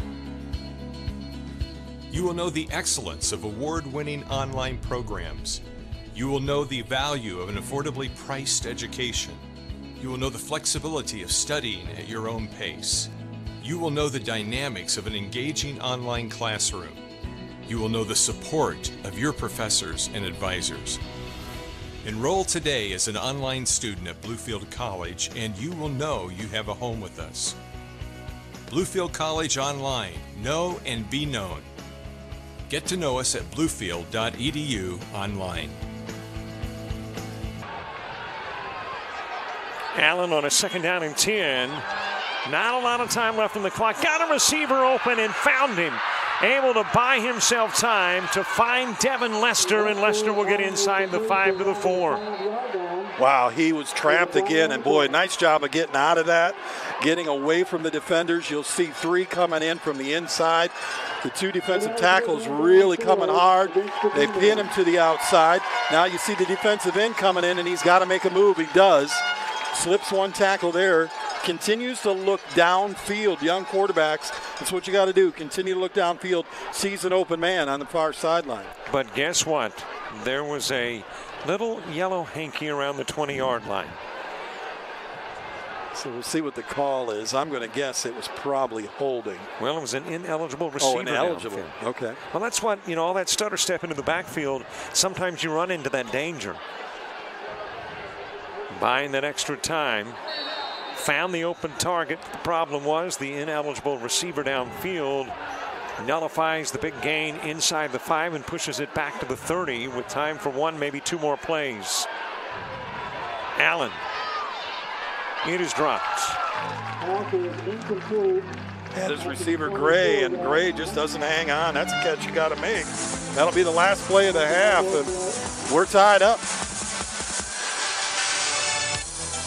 Well, the incomplete pass has stopped the clock with 3 seconds left to play. And I know what you were thinking was we're getting bumper music. You know, sometimes I guess electronics have a mind of their own. I thought we were good to go. The clock showed 0, and then all of a sudden they said, wait a minute, we got 3. So they'll get time to throw one more. Now he's got to throw about a 35-yard pass, and he's got to complete it. So look at the setup on the near side here with 4 wide receivers in motion. Final play of the half. Allen gets hammered. The toss. There is contact in the end zone. There is no penalty flag, and the first half is over. Well, he ran into the defender. There's no fault there for the defender. Nice job. The defender's looking back at the ball, and you'll see him. He runs him over. Well, let's send it down to the field. Rick Ford. I'm here with Coach Simon. Coach, you had the 55-yard fumble recovery back for a touchdown. Your guys did not fold. They came back and marched it down the field. What do you think? Where do you think you're sitting now? Just proud of their character, and hopefully we'll continue that in the second half. But showed a lot of character with what happened to us. What do you think the keys are going to be to your game in the second half? Just don't turn it over and keep playing. Thank you, Coach. Okay. All right, thank you very much, Rick. And there you've got it. I mean, and really kind of cut and dried. Yeah, don't turn the ball over. Don't give it to the G-men. As a matter of fact, if you had not given it to the G-men, you might be on top 7-zip. Well, that's just a big hit there again and by Lester. And of course, unfortunately for Cooper, he was trying to get that extra yard to get that first down. Sometimes when you fight a little extra is when the ball comes loose. But it was the third hit. He'd already had 2 guys on him. So 2 guys grab high-low, and the third guy goes pop, and then the ball comes out. But again, a really good ball game, both sides up and down the field pretty well with the running game, passing game a little light. But looking forward to a good second half. Well, we're going to send it to break, I think, in a moment. But actually, I'd like to keep it here because, as you see, the Marines are coming on to the field, and they are coming onto the field with some Hall of Fame participants. And, Rick, you're the founder of this event that's been taking place and these honors that have been handed out. Give us a brief synopsis. Well, this is one of those big honors. What we do at every one of these games is we ask the schools who's a guy who had a big day for the big rivalry game. It doesn't necessarily have to be their superstar, but on the day they played their biggest rivalry, he had his biggest game. And so that's what the Hall of Fame is all about. And these are some of the best ceremonies. We've actually got a whole family that's down here, and it's your color guy from a couple of years ago, his family. Evidently, everybody in his family has played for the Bluefield team, and they all wore the number 54. All right. Well, thank you very much for some of the history involving this, the Hall of Fame. You know, I like what Rick has done for the perspective of it's not just about the football game. And, you know, we were talking about the fact that it's not just about a football game when you've got a rivalry. It's all the extracurricular stuff. And really, Rick has kind of taken that model and molded it into an event that recognizes not only the play between in quarters 1 and 4, but also recognizes some of the previous athletes, recognizes the academics of athletes. Kudos to Rick Ford and the Great American Rivalry Series, as for more than a decade they've been doing this kind of stuff. He's done a great job, and like I said, he's got a fun job down there on the field tonight, talking to these fine guys and gals and really showing everybody, you know, it just wasn't last year. It could have been 30, 40, as we saw in the beginning of the game. 1967, a team that was undefeated was out on the field receiving some accolades as well. And, of course, it is always a delight to see those guys and ladies who are wearing the colors of the United States Marines. We live in a difficult time, and they are certainly up to the task. It is halftime, and we are tied in Bluefield. Welcome to the 2017 Great American Rivalry Series, brought to you on the Brainbox Sports Network, featuring some of the longest-running, hardest-hitting, most tradition-filled rivalries in high school football from across the nation. We'll be there for every touchdown, interception, celebration, heartbreak, and memory. You can follow us at GreatAmericanRivalry.com or through the Rivalry Series Twitter handle @AmericanRivalry. Previews and past results are posted on the website throughout the season. And after the game, fans can relive the excitement with photo galleries and game recaps.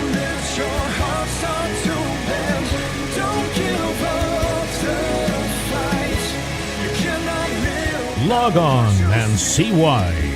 We know Friday nights.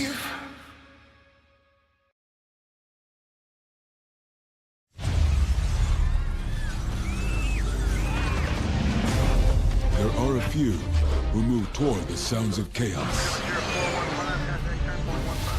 Forged in the crucible of training, they are the first to move toward the sounds of tyranny, injustice, and despair.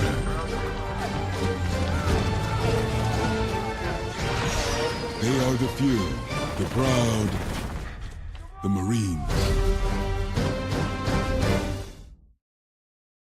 Students, wanting to go to college? Parents, wanting to send your high school student to college? Know how you're going to pay for it? Give us 2 minutes and we'll tell you everything you need to know. There's no need to worry about how you're going to pay for college anymore. We'll show you exactly how to find grants, scholarships, and if you need it, a loan with the best terms available. SLFC is here to help. The Student Loan Finance Corporation works closely with students, as well as their lenders and schools, to alleviate education loan headaches. SLFC specializes in helping students with and servicing alternative loans that feed hungry minds nationwide. SLFC has now introduced a new loan program through member banks of the ICBA, the Independent Community Bankers Association. The iHelp Loan Program enables students to fill their needs when financing their education.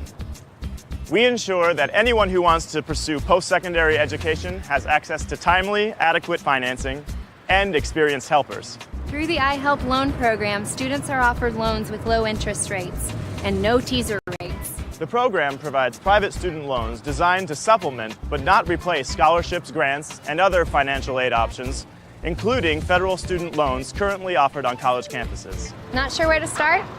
SLFC has designed a website with tons of resources for helping you plan for and fund an education, whether you're in college now or plan on attending college soon. Let's break it down. First, the Planning for College section. This provides you with a timeline to guide you through several of the steps you need to know about when applying to schools. The Paying for College section will help you navigate your way through the financial aid process, making it easier for you to take advantage of all the options available to you. For example, did you know there are hundreds of scholarships available? And many are actively looking for students. You don't have to be valedictorian to earn these scholarships. We have the details online. The Toolkit helps you choose a college and career based on your interest and needs and features our exclusive trend tracker that matches you with colleges based on a variety of criteria. Imagine, all in one place, the costs of each college, the average test scores, and dozens of other features, all in one graphic map. And finally, if you need to borrow money for college, as most Americans do, SLFC and the iHelp Loan Program may be your best option. The loan features the most competitive rate available and is offered through your local ICBA bank with the help of SLFC, the student loan company thousands have trusted to help them pay for college. Go to slfc.com and explore all of your options now.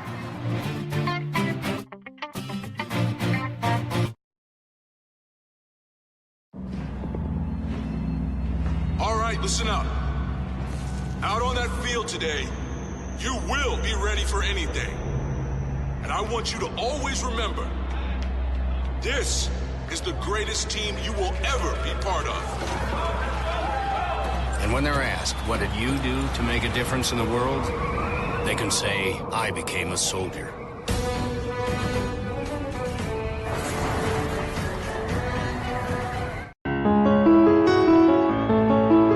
It's the biggest game of the year. I'm here for the tradition. It's a big tradition. It goes way back. Every year. Nothing would keep me from going to this game. From coast to coast. You need to dig deep and find a way to win. The Great American Rivalry Series. 100 of America's fiercest high school football rivalries. An unmistakable opportunity to reach a motivated audience. It's as big as it gets around here. You know, I'm just glad to be a part of it. For over a decade, the Great American Rivalry Series has highlighted the biggest games in the country. And the results speak for themselves. We want the Great American Rivalry Series here as long as the game is played. You know what tradition means to every player, fan, and member of our community. It's a good opportunity for us to engage with people that are excited about America's #1 sport. Your opportunity to make an impact begins right here, right now. Let us help you celebrate your rivalry in a way that excites your entire community.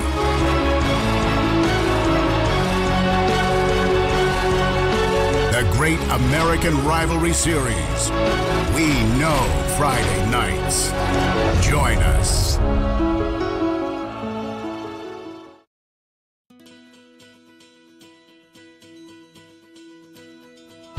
As an online student at Bluefield College, you will know a place where Christ-centered learning is celebrated. A place that embraces your gifts and encourages you to succeed. You will know the excellence of award-winning online programs. You will know the value of an affordably priced education. You will know the flexibility of studying at your own pace. You will know the dynamics of an engaging online classroom. You will know the support of your professors and advisors. Enroll today as an online student at Bluefield College, and you will know you have a home with us. Bluefield College Online. Know and be known. Get to know us at bluefield.edu online.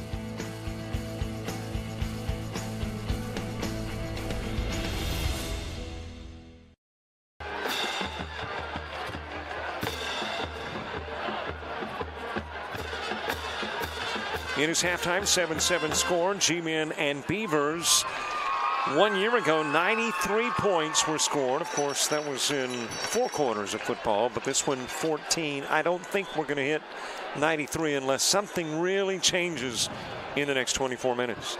Yeah, like if one team doesn't come back out on the field. Yeah, that would be pretty impressive, especially with 2 teams that have only put up 7 points so far. Remember, this game started back and forth with a punt on either side. And then the third one, it was a punt by the G-Men, that fumble. And that fumble resulted in no points for Bluefield as they missed that field goal. We feel it may have been maybe touched a little bit as it changed the trajectory on that.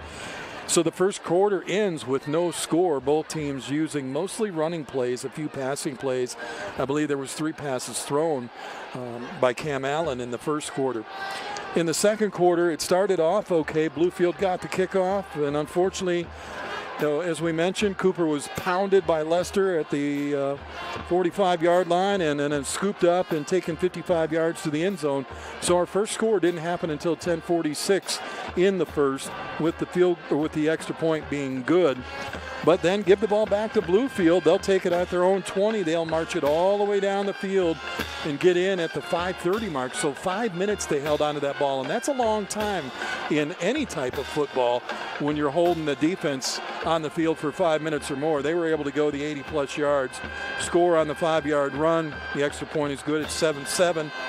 And right here at the end of the half, just about an opportunity to maybe put points on the board. A good try by the G-Men. They make a 4th and inches on a quarterback sneak. Can't get the ball in the hands of the receiver or their playmaker.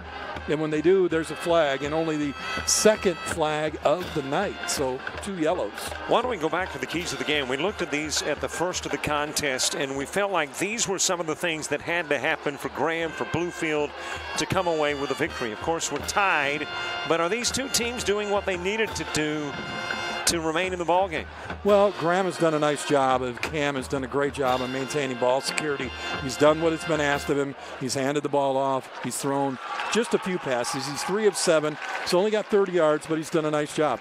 Winning the field position battle, both teams have been pinned deep in their ends and have been able to come out of their ends, but not be able to put points on the board until late. Bluefield did that. Turnovers, just the one. I mean, literally just the one that was a bad turnover.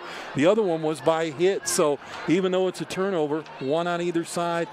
Penalties, we've said it. The flags, the laundry has not flown. We've only seen 2 yellow.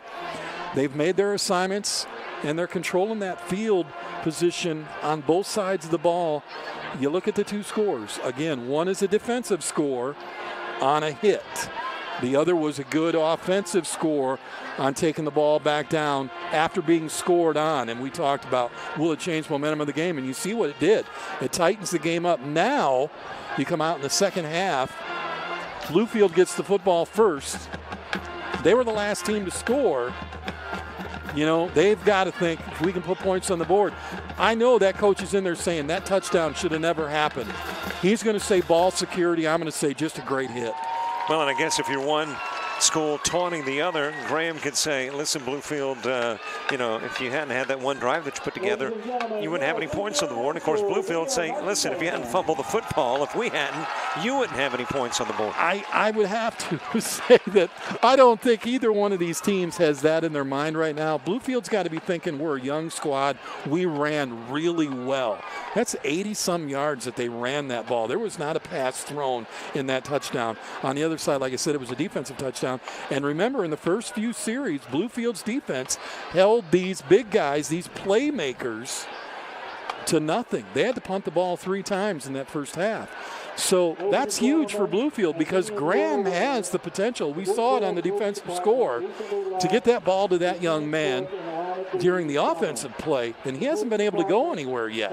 Well, and you mentioned, by the way, the fact that they had 80 yards in the drive, and certainly they've got the only offensive touchdown in the first half. Why does it have the feel, though, that if you're to put together all the offensive stats, that it weighs in favor of Graham, who doesn't have the offensive touchdown? We got some stats from Graham, and there's not a lot. I mean, Allen, and he's a quarterback. He's 7 for 45 on the ground, 3 of 7 in the air for 30. That's really it. Cook's got 2 for 36. Reed's got 8 for 16. Lester's 1 of 13. Cook is only 2 of 17. And then, you got the few punts, and you're averaging about 30 yards. So it's been the defensive player for the G-men, and I think Bluefield has carried really the offensive game. It is halftime, tied at 7. This is the Great American Rivalry Series, and there you see who makes it possible, the United States Marines. You tired of watching your favorite NJCAA broadcasts on your small mobile device? You can now watch them on your TV with new apps for Apple TV, Android TV, Amazon Fire, and Roku. Brought to you by the NJCAA and Blue Frame Technology. So why the Marines?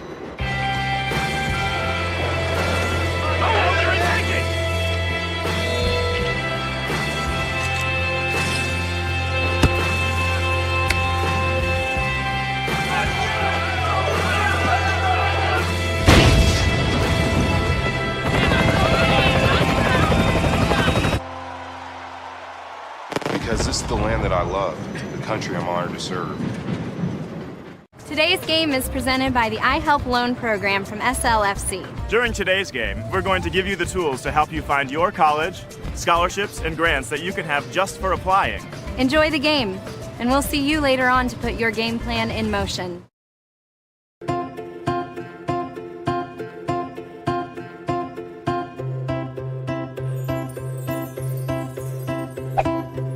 So, your car's in the shop. Wouldn't it be great to see how the repairs are going? Using one of our select guaranteed repair network shops takes the guesswork out of the repair process. We'll keep you informed every step of the way. You'll always be in the know with text and email alerts, and you can view pictures of your car as it's repaired. Getting updates is convenient and easy. They're available on all desktop, iPhones, tablets, and Android mobile devices. And you can get access to the information at any time, day or night. You can even post photos of your car on Facebook or to share with your friends and family. Keeping an eye on your repairs is just one of the advantages of having your car repaired at a Guaranteed Repair Network shop. Ask your Guaranteed Repair Network shop or claims representative for more details on the program.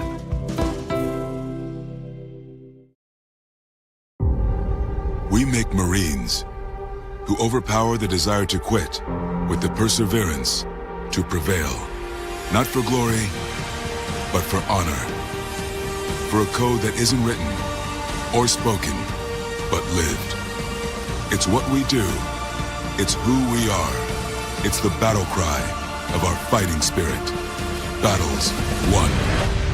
See all the battles Marines fight to win at marines.com.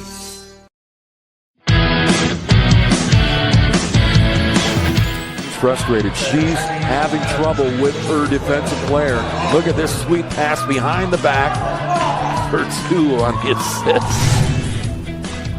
And that one is hit on a rope to center field. Watch that one. And it is, oh, what a great diving catch by the center field. And in that game, it was basically a running back by committee. I mean, you had a lot of guys carrying the football. Is that the protocol for the upcoming season for the backfield of Jackson State? hits a really nice pitch to get the ground ball double play. Second one. 6-5 is your final. East Georgia advances to the championship game.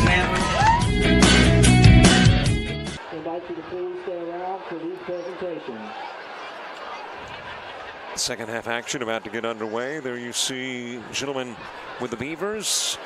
And on the opposite end of the field, the G-men are going through their in-between second and third quarter warm-ups.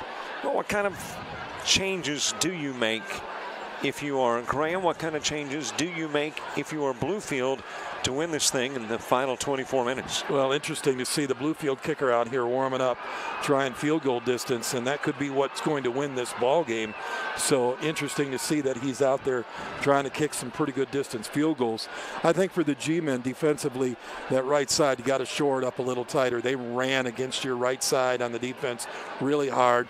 Truck Edwards, I know, is a lot to bring down, but he had 4 or 5 runs for 5, 6, 7, and 8 yards at a time. He has really powered himself through.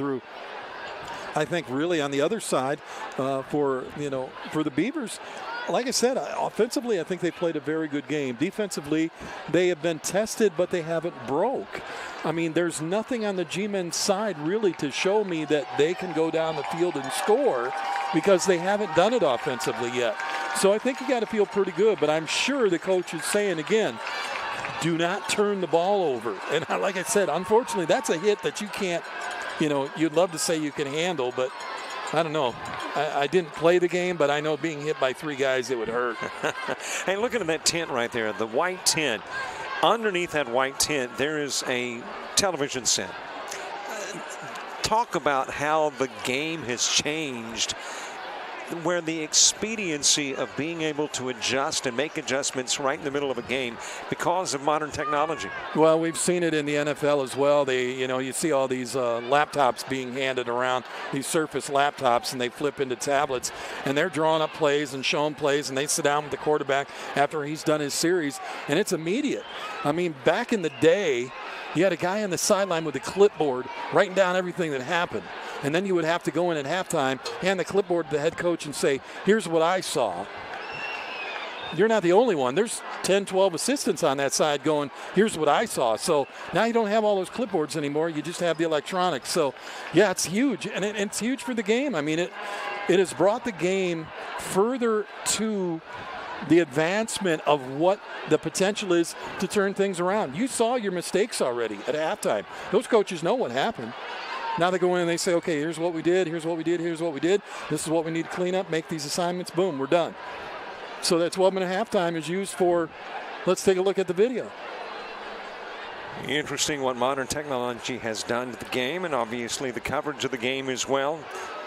So maybe a little unusual in the circle of Beavers when they went through their jumping jack routine. I mean, that's kind of unusual to see that. One of those things there that I used to teach when I was coaching baseball was to put them all in a circle and count them out loud and get as loud as you can. You want to, I always used to call it an intimidating factor. Let them hear you. Let them hear you. So maybe that was what that was. Let's, put it in a round in a circle and let's get loud and proud. Or maybe I'm way off base and they just do that all the time. I don't know. Sounds good, though. We're going to use it. Well, the captains have met. The formalities have been taken care of. The officials are standing, well, part of them on Virginia and part of them on West Virginia, right there in the middle of the field. The concept of coming up here and hearing my GPS go, welcome to Virginia, welcome to West Virginia, like back-to-back was a little bizarre in itself. But like we said, within a couple of miles, both sides for these two schools. As a matter of fact, I was talking to a gentleman who grew up in these parts and went to, I think, the middle school, he said, and said that his classroom was in one state and his playground was in another. They are right on the edge, folks, and that's why we said maybe frenemies would be a polite way of putting it. Friends ahead of time, after, but not during. And around 10:30 or so tonight, then they can resume their friendship. But right now, you got 24 minutes of war as we get the second half underway. And the kick returned by Collier. Crosses the 25 to the 29-yard line. Talk about that impressive duo, though. Collier and Edwards in the backfield. Two different styles, but very impressive. Well, here's where it'll show as we get later into the game. As I talked about, big, huge defensive team for the G-men. Big, huge running back in Truck. Very quick, agile running back for Collier. Two different total styles. You get hit by one, you chase the other, and will it show up here in the third quarter? We'll find out. They continue to run that dynamic duo. First down and 10, football up the 29, opening drive of the second half. Collier will be wrapped up at the 28, loss of a yard, maybe two.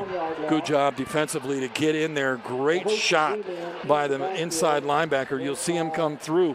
He just about got a piece of that football right there, but he's able to hold on. Collier, good job of tucking and putting it away, knowing he's getting taken down. And as we said, they're going to run. They tried to go to the right side, didn't work. Let's see if they go back to where they were running to their left side of their offensive line before and see if the right side of the defense has shored up any. If you're Chandler Cooper, the junior quarterback for Bluefield, I mean, aren't you as a quarterback wanting to throw the football? I mean, are you lobbying coach to say, come on, let's put it upstairs? Well, your running game, you've proven that it's working very well. Well, how about putting it upstairs? And it is behind the intended target, Martin. And that may be the reason why he does not throw the ball a lot. You don't know how much time. They've had 2 scrimmages so far before this game. So training camp the whole bit. You don't know how much time he got as the QB. Remember, he was not a QB before. He was on the depth chart as the 3rd member on that squad, even though listed as a QB. So now, you know, maybe the throwing isn't there yet, but a lot of times coaches will say, you know, it's ground and pound, and then we're going to play defense. A relatively pass-free game has been a relatively quickly moving clock thus far in this one. As the handoff is given up the middle, that is Edwards, who battles his way across the 30 to the 33-yard line, but he needed to get to the 40 to pick up the first. And see, there would have been an opportunity where you probably would have thrown the football at 3rd and 12, but you're pretty deep in your own end. You don't want to give up a chance of getting one picked or knocked away, not gaining anything. You give a little more ground so you can get the punt off, and they'll play the field position game again. Cook, always dangerous. Back to receive, stands at his 36. By the way, the Great American Rivalry Series gets here days in advance. We got here at 4 this morning. You got here around 10 o'clock this morning, but Great American Rivalries has been here as it takes a Graham bounce back to the 34 where it would be first down and 10. They've had some pull-up competition between the 2 schools, and it's an accumulative thing, but thankfully a whole heck of a lot of pulling up. Yeah, there was over 1,600, I believe, for the Bluefield school and almost 1,200 for the Graham school. And I'm thinking to myself, hey, that's 2,800 pull-ups between 2 schools. It's like 2,799 more than I could do. So, you know, props, way to go. I don't even think I'd get my chin above the bar. Yeah, I'm thinking maybe if I had to contribute, I might be able to. Can we maybe tag team for one? Hold my knees and push up. Yeah, something like that. But again, it goes back to all the collateral stuff that goes on with the rivalry series. Handoff is given to Reed, and Reed stood up and then breaks free. Somehow he is able to break free when it looked like, as a matter of fact, I was about to go into that, okay, let me see what's coming up next mode, and all of a sudden here pops Reed, crosses midfield, and then gets about 10 yards deep into Bluefield territory. They mark that ball at the 41 for Bluefield, on the Bluefield 41, on a really nice run there of about 24 yards or better. The one thing here is what I've talked about all night. You cannot make that tackle up high. You see the defender try to grab up high because he's chasing a number. And when you're chasing a number, you have one choice. You got to hit him, and you got to hit him low. Otherwise, they're going to get by you. And off. Given to Reed, and Reed will dive to the 31, but there is a flag in a vicinity where you typically see some form of hold, and that is indeed the call. Yeah, that flag came out pretty quick. He had a lot of room to break on the outside, a little too much room. And at that point, usually, if it's that kind of room and that kind of a hole, usually somebody grabs somebody and, you know, instead of just shaking a hand and letting go, they held on for a little bit more than the shake of the hand. Penalty yardage marked off from the point of infraction. So the G-men will be shoved back to almost their own territory. Those of the football, I don't know if that'd be the north or the south end of the football, but it's just shy of midfield. Well, they've come out and a little bit more on fire, and right now Bluefield are being again pushed back on their heels. Let's see if their defense can stand up here on a third. Cam Allen, every snap at QB, toss goes into the flats. Gray with the catch, and he will get near the original line of scrimmage. Good little screen to the outside, finds his receiver open, quick and easy. It's just a one-step or two-step drop. Turns, fires over there, and what you're trying to do is create a little bit of room on the outside to try to get the guy to go down the sideline. Walls are barriers. They divide, separate, segregate. We've seen walls before.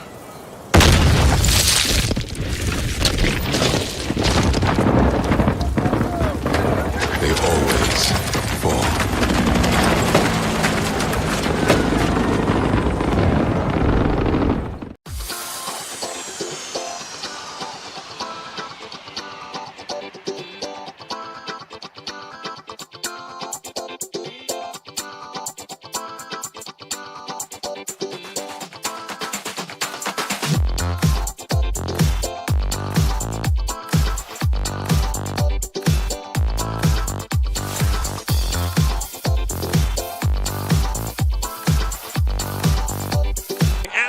Trying to get that toss to Reed, and Reed cannot bring it in. Well, the tough one there is he's getting rushed by both sides, and they pin him back on his heels, and trying to throw off your back leg is not easy to do, and that's exactly what Bluefield wanted to do.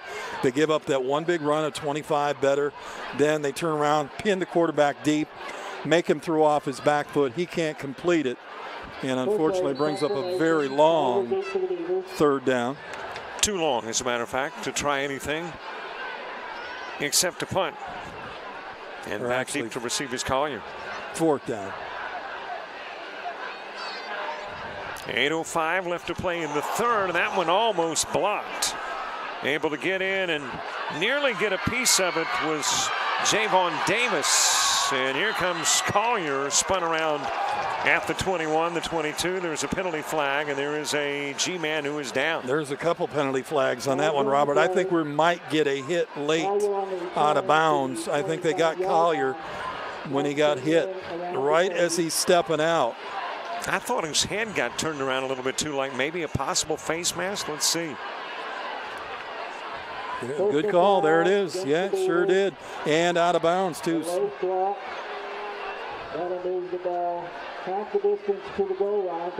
But the infraction is going to go against Bluefield. So apparently the officials missed the face mask that comes right there. Maybe he didn't. He might have slipped off. Either slipped off or may have gotten But I'm not sure what they called against Bluefield, but Bluefield's the one getting marked off half distance to the goal line.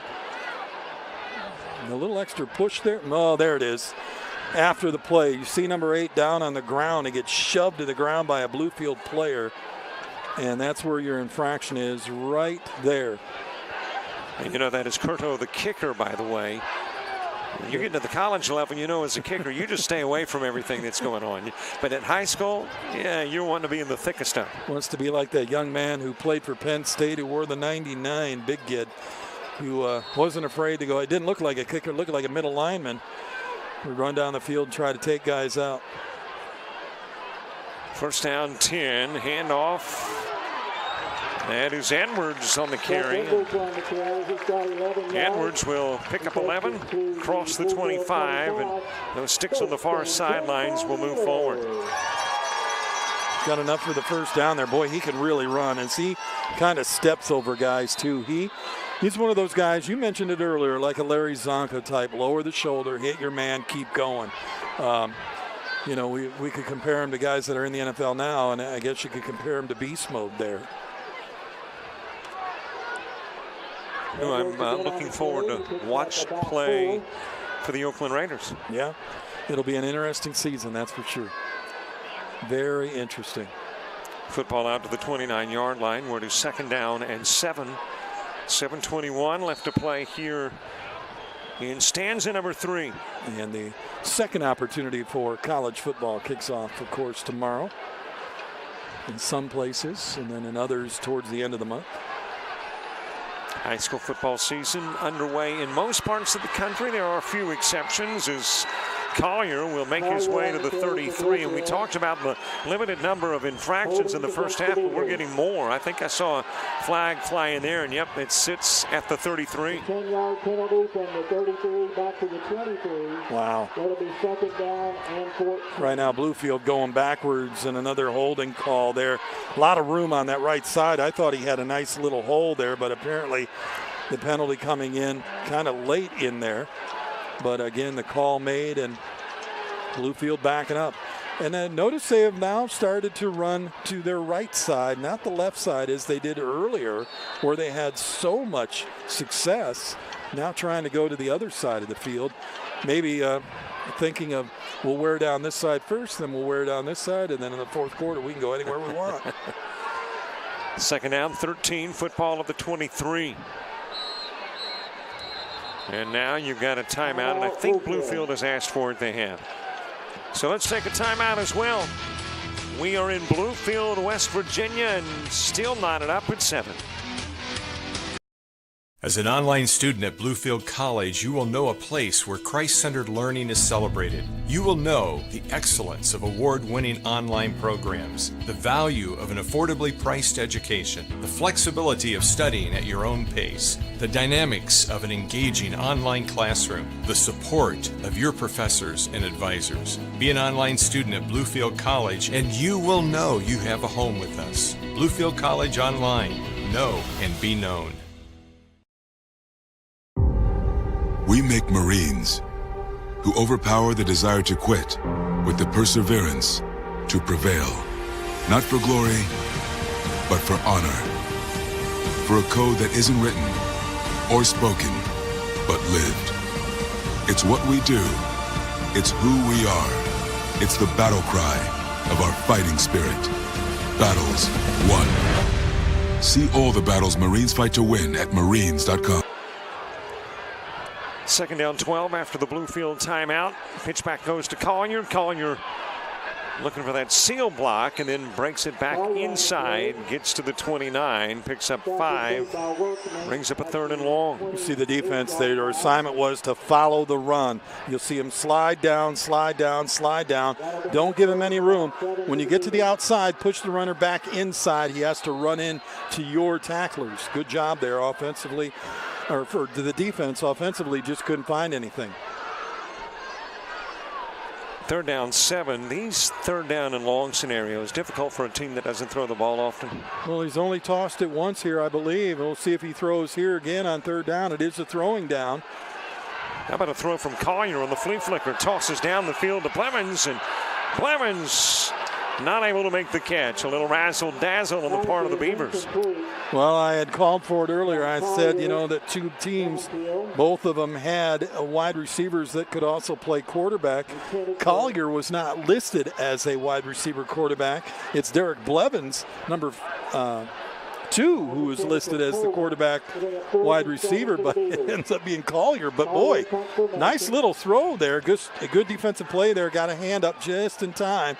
And of course, with that D1 prospect, and he definitely knows how to do that. And you notice he never turned his head around. He was just able to see the ball when it was over the top. Seems like there is a big play to be made for the G-men. It is this guy who's about to return the kick that does it, Cook. It will roll, and you got to applaud, too. I think sometimes we overlook the little tiny things. It is so tempting for a punt returner to go ahead and scoop it up and think he can do something out of what could be dangerous if he tries to field. Cook had the wherewithal not to do that. Yeah, that was a really nice play because, like you said, he's looking at that ball, and as a guy that he knows he can turn it on, run, he can pick it up and go, has the brains to go, wait a minute, I'm going to have my back turned when I pick this ball up. He wasn't going to be able to scoop it from the side. So once you turn your shoulder, now you got to turn around and look, and the defender's coming full bore. So good idea to stay away from it, let it roll, let your offense take over.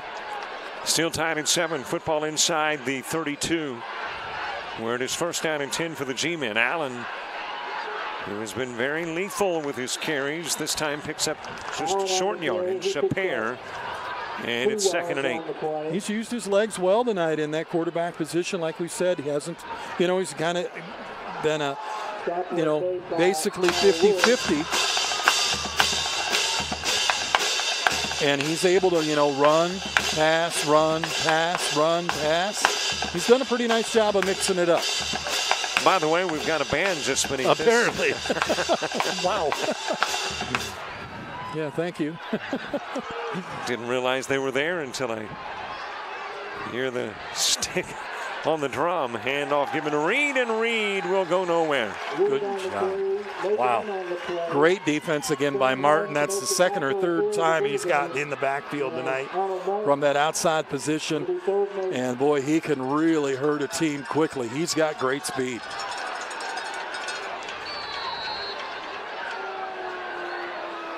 Again, we talked about him being one of the playmakers for this Beaver squad, and Arnold Martin, the linebacker's done it.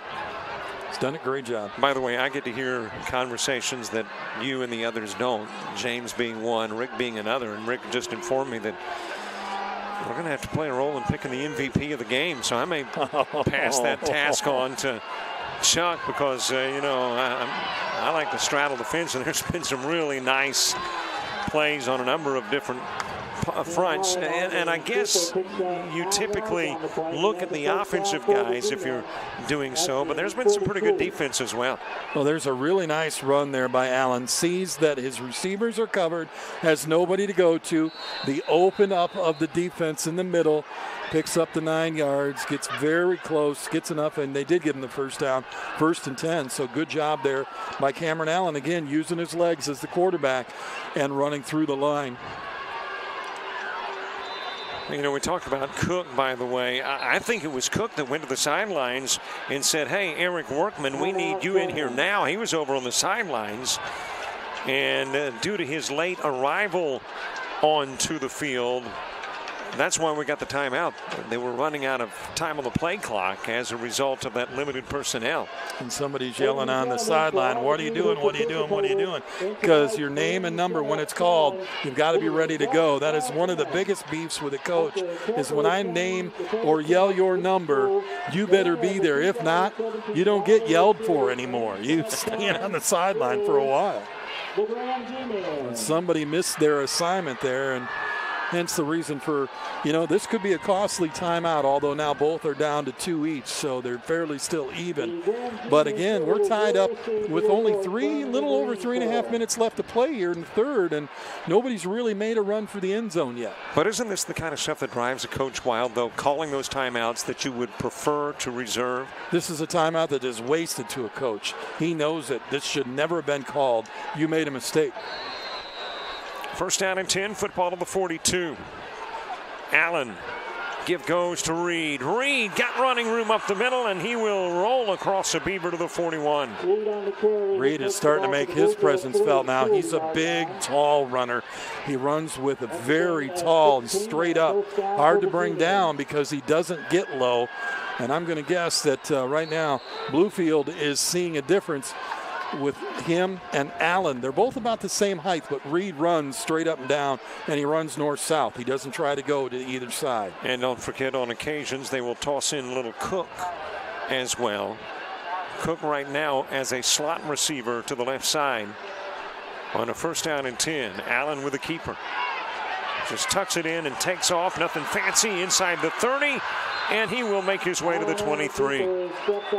Well, here's the thing, what we talked about. When it's working for you, you continue to do it. Same way Bluefield did with their 2 guys. Now the G-men doing it with their quarterback and a halfback or fullback.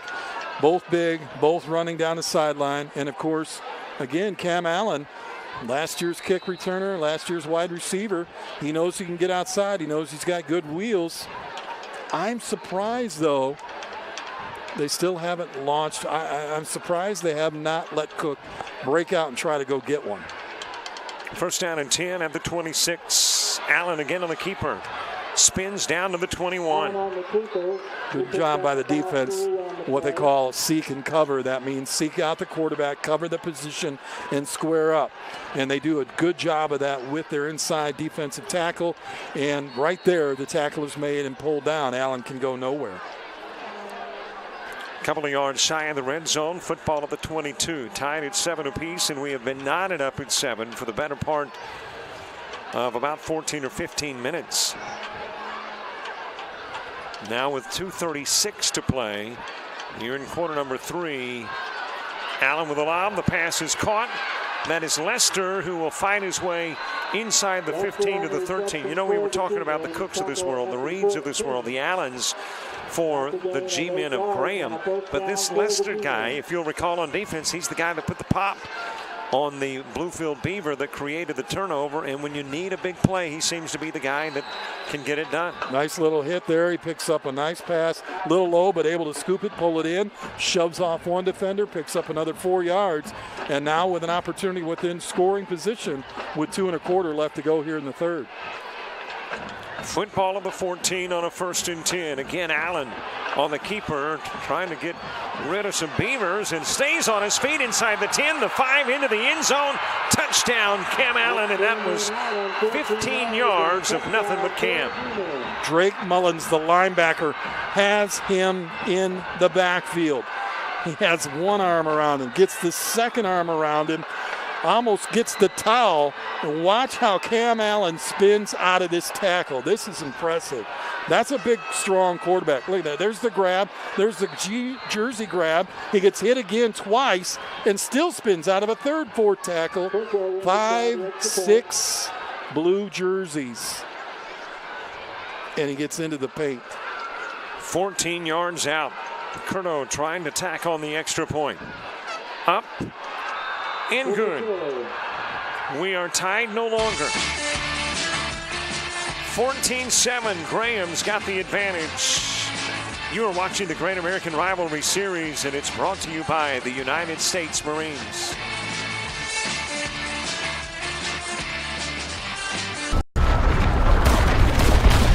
Battles aren't won solely on the field. Battles are won within. Over enemies of fear. Enemies of doubt. In that place where promises are kept. In the heart of every Marine, you'll find a promise. A promise of battles won.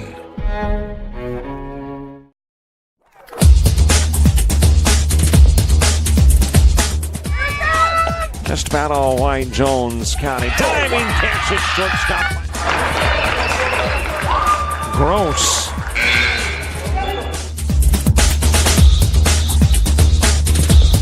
Towards the gap. Diving catch in center field by Ben Aklinski. There is a shot towards deep short. Kraft's got it. Long throw over, and he got it.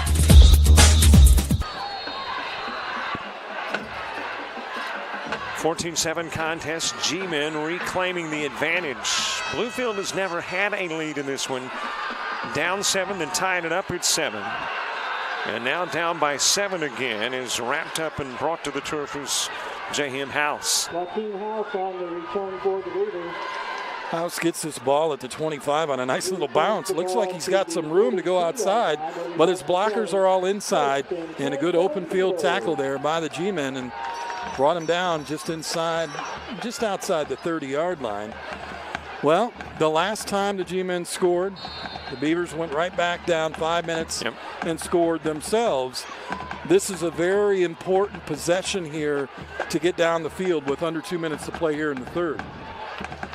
By the way, at the end of the game, we will indeed select an MVP. And, well, here may be a contender. Collier, 30, 25, 20, backs out of bounds at the 19. I figured he was gone. And you'll see a little mistake here that he makes. If he doesn't turn his head and peek at the end of this run, he probably gets in. But watch, at about the 20-yard line, he wants to find his defender. Great move there, splits the two defenders. See him peek right here. Thinks he's going to get caught. If he doesn't and he just goes, but he stops and says, let me see if I can beat him. But what a great run. Excellent run. You know who he's trying to outrun, though, and that's Taman Cook. So. Right. Yeah, not an easy task. Yeah, you but see I think a 5 coming your way. Either that or he didn't have the 5th gear to turn on. But what a beautiful run. Splitting the defenders nicely. Got a lane, and he was gone. Edwards into the red zone, down to the 18. So a 60-plus yard run there. And like I said, the last time the G-men scored, the Beavers said, no, we can do the same. And they're now inside the red zone with 1:23 left to go here in the third. It's like a wake-up call to the Beavers. It is. It's unreal. And as the defensive player for the G-men, you're thinking, wait a minute. What are you doing inside our 20 already? I'm thinking maybe Collier heard us talk about Cam Allen being the front runner for the MVP, and he just, with that run alone, of course, coupled with everything else he's done tonight, has made him a contender as well. He's up there in the top 5 guys on the field right now, trying to get that MVP choice. And again, the decision made at the end of the contest, football up to 17. Well, things will get a little tighter now that you're down in the red zone. You won't see that big run, but don't be surprised if you see a big dose of Edwards here with about 15 plus. Beavers would be satisfied with a run of 7. Edwards, he will be caught from behind and dragged to the turf right about the line of scrimmage. Defense stuffs the box here. They put 8 men up front. You see it, and they line it up. They know Edwards is getting the ball. All you got to do is break your tackle and get through. They do that. They swarm him with 3-4 guys, and they drop him. Here's why Colin Paris was doing all that halftime warm-ups, kicking from the various hash marks. He's going to get an opportunity to try to boot one through from about 30 plus out. It will happen after we head into the 4th, though. 3rd stanza. It is over. 14-7, G-men leading.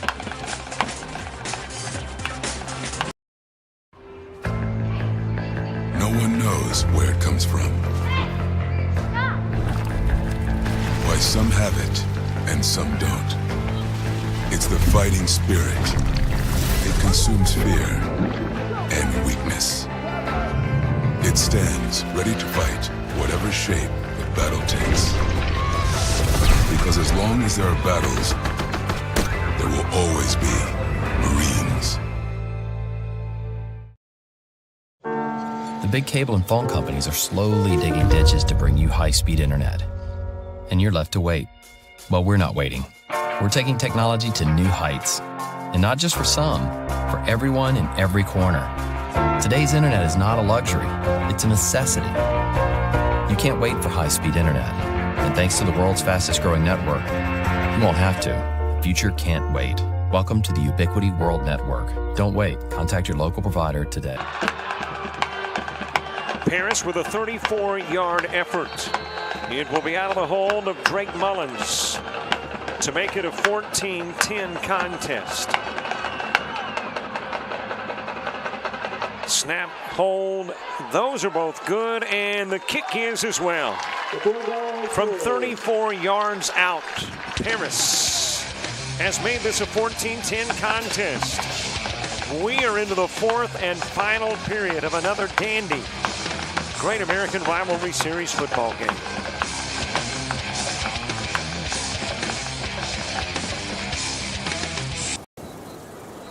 Walls are barriers.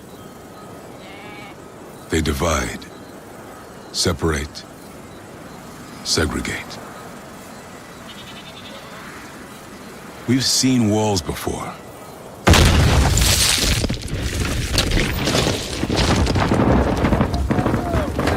They always fall.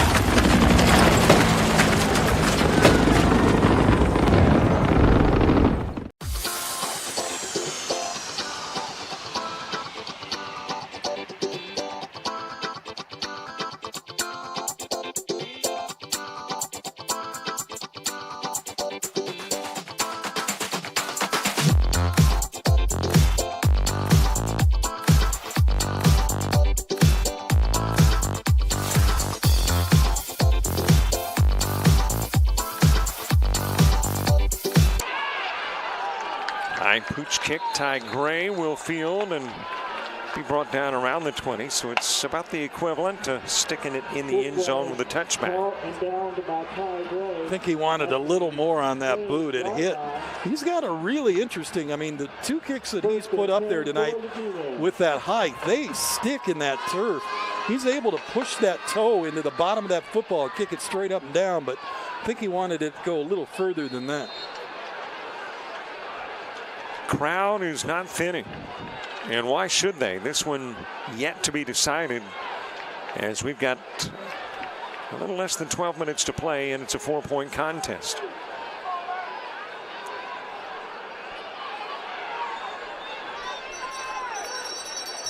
Allen on a 1st down and 10. And he will make his way across the 22 near the 23. Short gain on a 1st down carry. The Beavers know that they're probably going to stay on the ground. You don't want to take a chance at airing one up here. You want to try to wear down the defense. And, of course, if they can continue to run with Allen and get the 10 yards every so often to get the 1st down, they can work the clock down into their favor. And if they get to the other end, they could put up a 3, and it would make the game somewhat more difficult for the Beavers. As a matter of fact, milking that clock, the play clock, down inside single digits before they even break huddle. Now it's at 3, 2, 1. And with 1 second left on the play clock, snap of the football, Cook ran into the defender. There was a little bit of contact between he and Chandler Cooper, and as a result, Cook had to kind of take a detour and couldn't make the catch. Interesting that Chandler Cooper ends up being the strong safety here as he comes over to defend this pass. He's the one that got hit. He's asking for the flag for offensive interference, but the minute I say I think they'll stay on the ground, he turns around and says, I'm going to air one out. And sends one right into your living room. Toss from Allen, 3rd down and 8.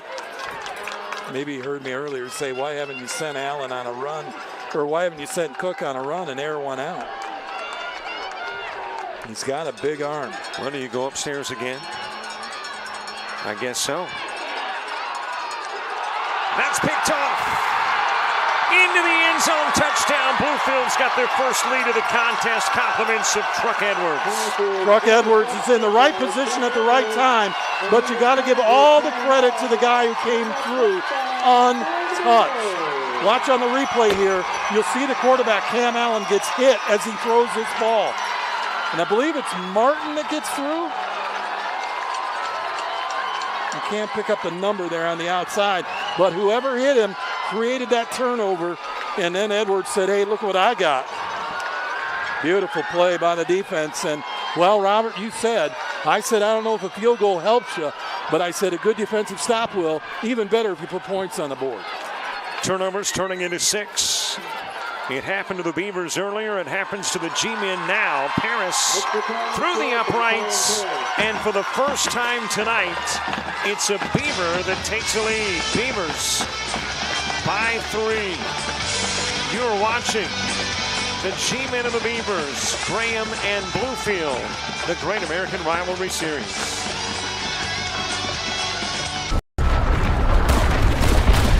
Battles aren't won solely on the field. Battles are won within. Over enemies of fear. Enemies of doubt. In that place where promises are kept. In the heart of every Marine, you'll find a promise. A promise of battles won.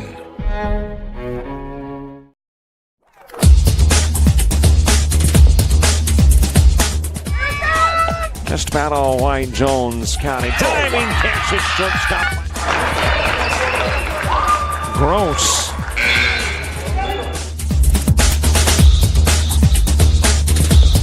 Towards the gap. Diving catch in center field by Ben Aklinski. There is a shot towards deep short. Kraft's got it. Long throw over, and he got it.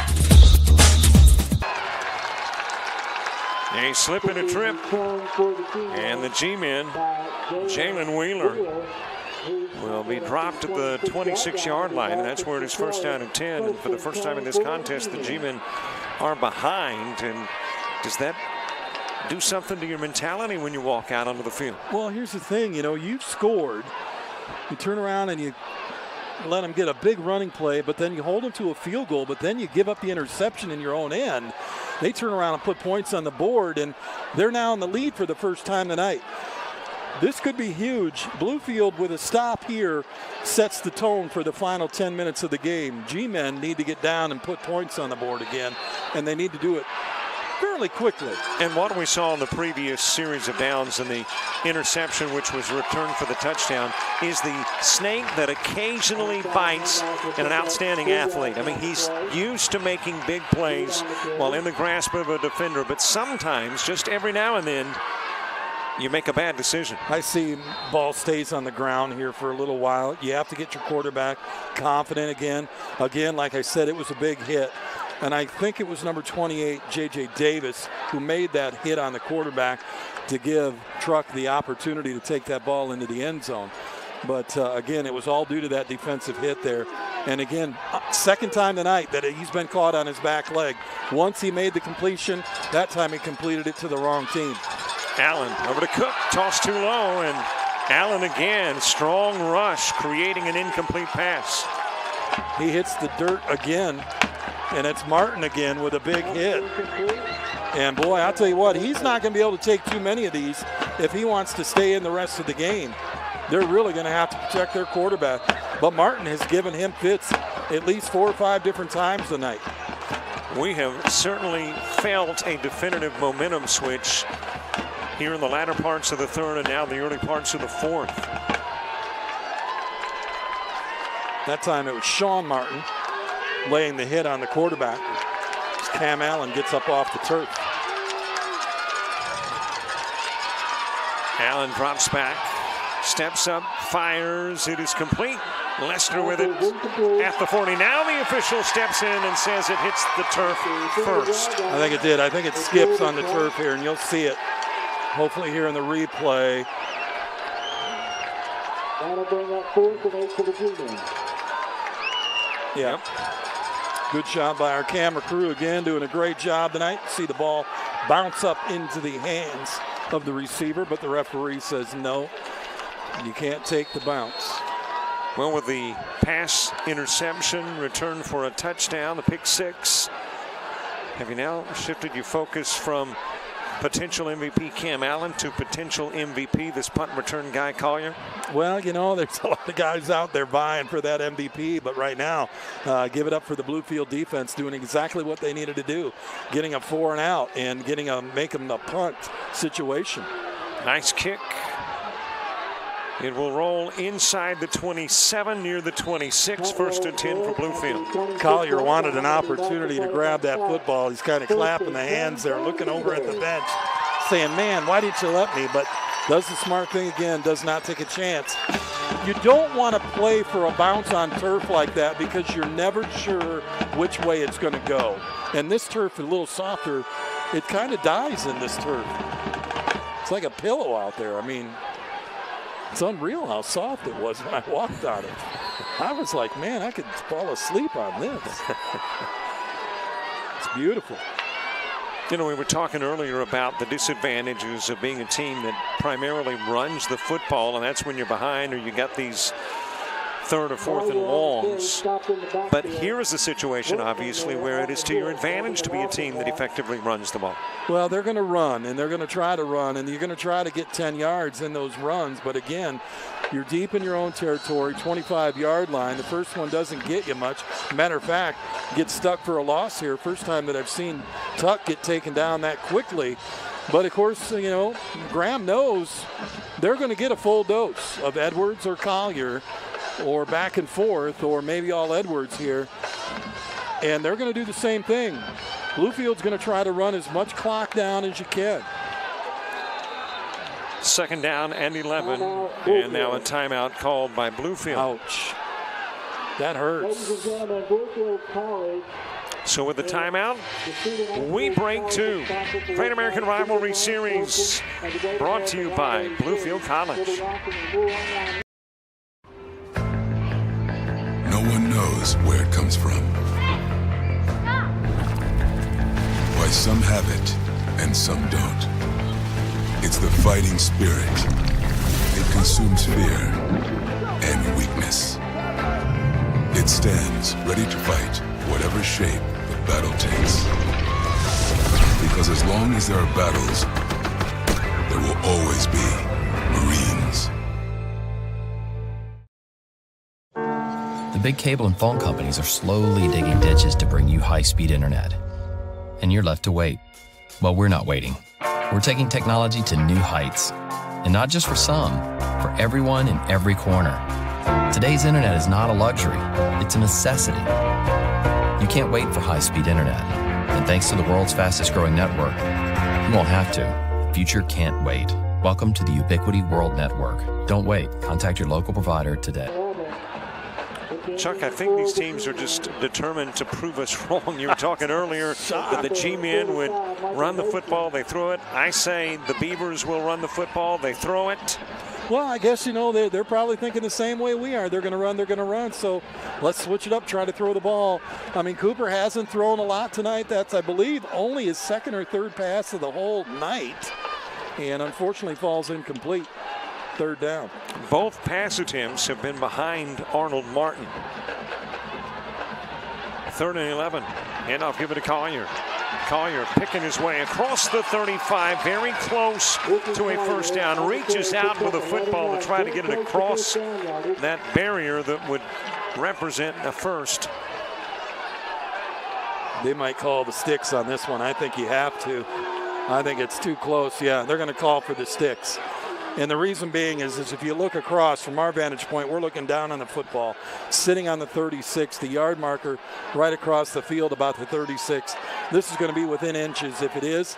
And I think if you get a 4th and an inch, I think you most likely the Beavers punt this ball because there's too much time on the clock.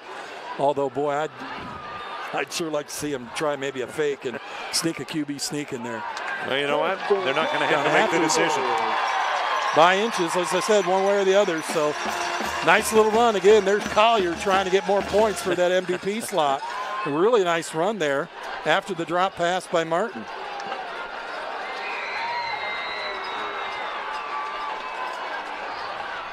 By inches, you got the first. Well, your contenders, you got Cam Allen, you got Tamon Cook, you've got Collier, you've got Edwards, return the interception for a TD, which, by the way, gave Bluefield their first lead of the game, the one that exists currently. Handoff goes to Collier. Collier is snuffed out after a gain of 1. Tries to go left tackle where they were running pretty good earlier in the game, but it seems to have tightened up a little bit over there on the right side of the defense for Graham. So they corrected that mistake at halftime. And the little guy can't get through a very big guy right there, that's for sure. That's a lot of defensive line to go through. By the way, making the play was the kicker, Curto. So I now see why he was involved more so down on the play after a kick. It's because he's used to this kind of stuff. Is there a fumble? Looked like it might have popped loose. The Beavers say they've got it. The officials have yet indicated now they do agree as well. Well, I think this is a decent snap, but just a bad handoff. Looks like he tried to pull it back. He does. And then it gets the hip as he's trying to go through the line. The ball comes out, and it is grabbed by a Beaver. But you'll see Cooper here as he's trying to hand off, pull it back, and the running back, it gets him on the hip right there. That's where the ball comes out. Well, and look who gets on it. I think it was again Truck Edwards. Yes, it was. And again, a great shot by our camera crew. Nicely done. 3rd down 8, football of the 38.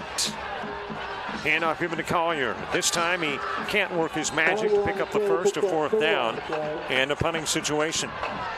Yeah, too much time left on the clock. Pretty good distance for a 4th down. 4th and 5 on your own 40, 41. You don't want to give up an easy field position. Now this would be an opportune time for this punter to lay one inside the 15 again like he did in one of his earlier punts tonight. Well, Mr. Collier is not only pretty adept at running the football, he'll be booting it away. That is a wobbly off-balance kick. He had to rush it. Had a strong rush coming in. And fortunate to squeak about 15 to 20 out of that.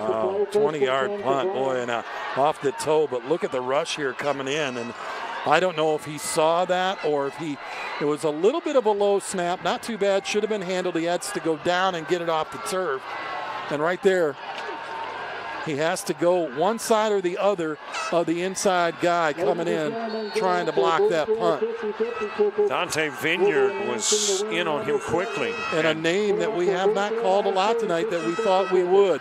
Vineyard, that was a huge play there. Could set up the G-men with a little bit of a shorter field.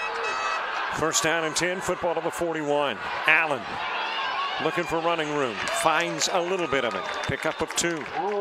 Scampers around behind his offensive line. Can't find the hole. Good job. And again, a stack of about 8 in the box for Bluefield. They know they're going to run, or at least they're pretty sure they're going to run, and they're going to try to stop that run. Again, a 3-point game right now as we get a little closer to when it gets really, really difficult. 6 minutes and under the clock right now. Football on the 43. Second, and we'll call it an 8. Might be a long 7. Allen to go upstairs. Pass is complete over the middle to Lister. No, make that Cook, and Cook will spin inside the 35 to the 34. First time tonight that he has ran he runs a perfect slant route. You'll see, fake the handoff, run a slant. I'm going to hit you coming across. He does at the 50, and I'll do it the rest of the way. Those are the type of passes that I thought we'd see more of tonight.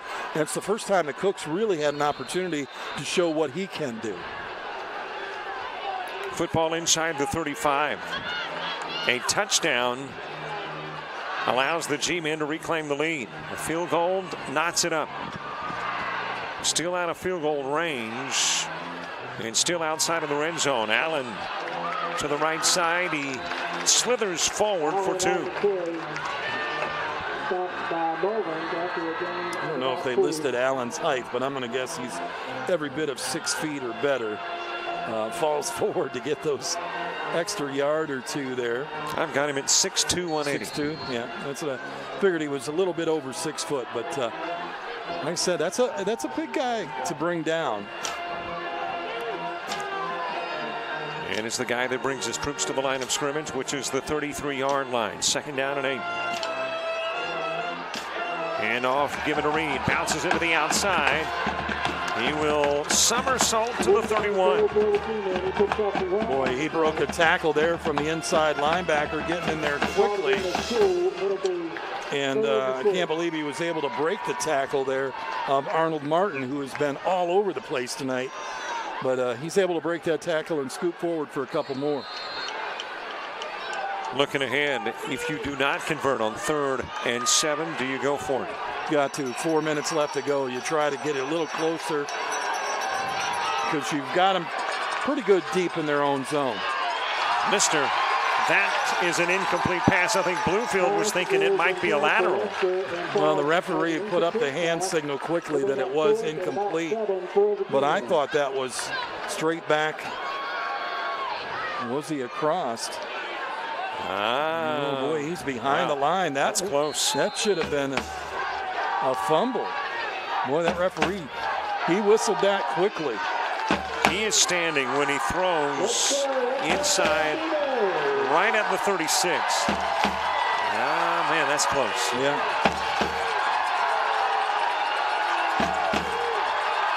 Fourth down.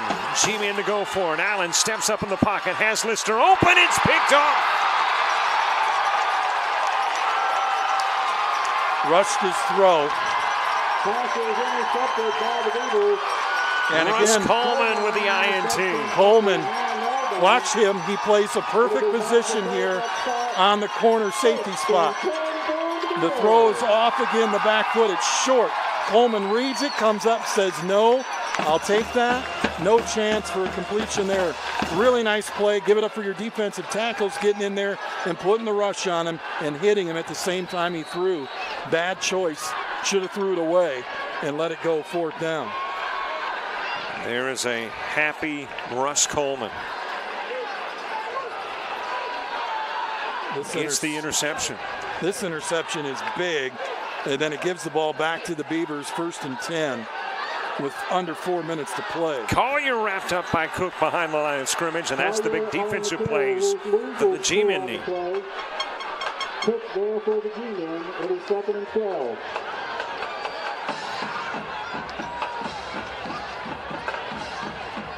We've got a difficult task at the end of this one, picking an MVP. I'm thinking the decision will be made in the final 60 seconds or so. Well, that was huge there on that defensive stop. Again, you can really click some clock time here. 25 seconds per huddle.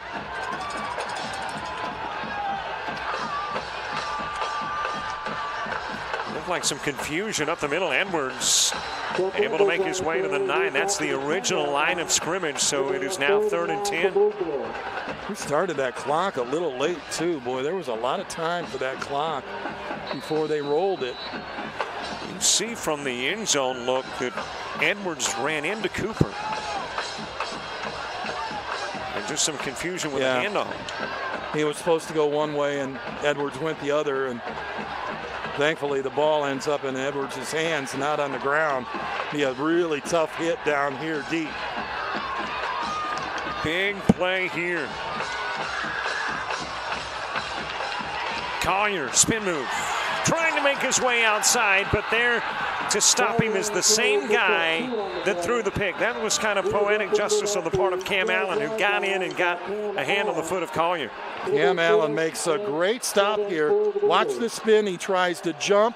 Allen got a piece in the ankle, yanks him back, can't do it. Now they've got to punt it away, and the G-men will have a little over 2 minutes plus left in this game to try to tie it or win it when they get the ball back after the punt.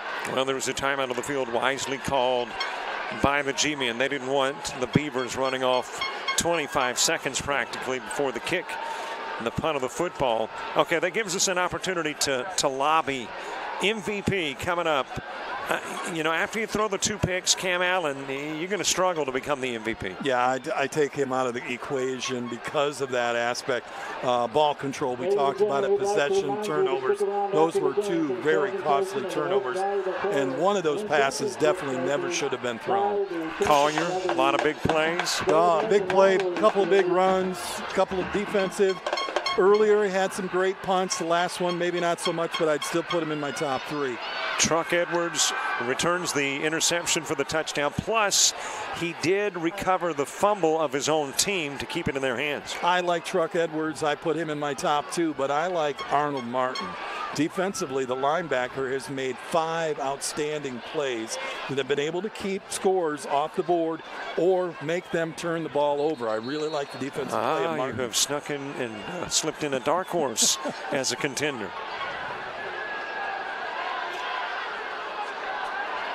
So we will be making a decision. It's going to be a tough one. And typically your MVP, unless, you know, obviously it's one of those really big performances, goes to the winning squad. Right now, we're still not assured that it's a Bluefield victory. Collier is standing in his own end zone ready to put it away. Cook is inside midfield, so no matter what happens, it should be pretty good field position. Cook, 40, 35, 30, inside the 20, inside the 10, down to the 7 goes Cook. Well, there's, again, another play by Cook that shows you why this kid is a Division I prospect. It was a perfect hike, a perfect snap, a perfect punt. He got a lot of air on it. Unfortunately, Cook just outruns everybody. He outruns both teams, his own coverage and their coverage. He takes that ball at the 45. He sees a seam on the outside edge. It's open, and he goes for it. What a run. Is it too good of a punt? Is it a punt that just had too much on it, and that allowed him an opportunity to return? Might have hung time. The hang time might have been too much for his team to get down and cover. The thing about that is one of those punts is one that you want to drive, kind of on a line drive, and hope you get a bounce. But one thing I'm not doing, I'm not punting it to the fastest guy on the field at the other end. Speaking of that fastest guy on the field, Cook inside the 5 to the 4. I mean, I'm keeping it away from him as much as I can. Don't punt to him. That's what I'd say. Why would you? Has Tamon Cook all of a sudden been considered as an MVP possibility? Puts this ball in the end zone. You got to give him it. He turned the game around on one play. And the defense for Bluefield is thinking, what did you know, that's a tough deal. That's a great pump, but unfortunately too much hang time, and his coverage didn't get there. Well, and you expect it from him. At some point in the contest, you expect Cook to come through, and he did on the punt and return. Yeah, the potential of the big playmaker definitely in that play right there. Still in the backfield, handoff, giving up the middle, and the big fullback bowls his way into the end zone, and it is stripped free, or did he score? You have got conflicting indications from the officials, and now they say it is Bluefield's ball. Wow, big hit down here on the goal line. And watch at the end of this play, number 78. For the G-men run into the referee after he makes the call. Stripped out right there. Ball out right there. Wow, huge play. I want to get the number of who stripped that, but I want to say that might be Tuck Edwards again. No, it's Collier with the strip. Collier lobbying his way to get back in after the punt that he beautifully kicked. Gets a strip here at the goal line. Now you've got to protect the ball, though, minute 27. You got to get out of the end zone. Churning his way out to the 1 or 2. That is Cooper on the quarterback keeper. Can't stay in the end zone because you'd give up 2 points and then you'd have to boot the ball, and you would give the opportunity for the G-men to come down the field and try a long field goal. The time on the clock is huge right now with 1:04 left to go. But you know the Beavers are going to run the ball. Wow, what a play at the end there by Collier with a big strip there. It looked like the G-men were poised to take the lead. I thought they were in. I thought the big man was going in, but I don't know if we can see it at the end of this play. I was waiting for maybe a flag by a referee as the call was made, and then 78. I don't know if he did it purposely or not, but he kind of shoved. Again on the keeper, just trying to get a little room. Well, Cooper at 6 feet plus and about $180 is going to try to keep driving on that dive. You're down to 35. You got one more play here on a 3rd and 9. And you can take 25. Well, no, the clock won't start until they start. So, well, the G-men have called a timeout. It is their last. This one is going down to the wire.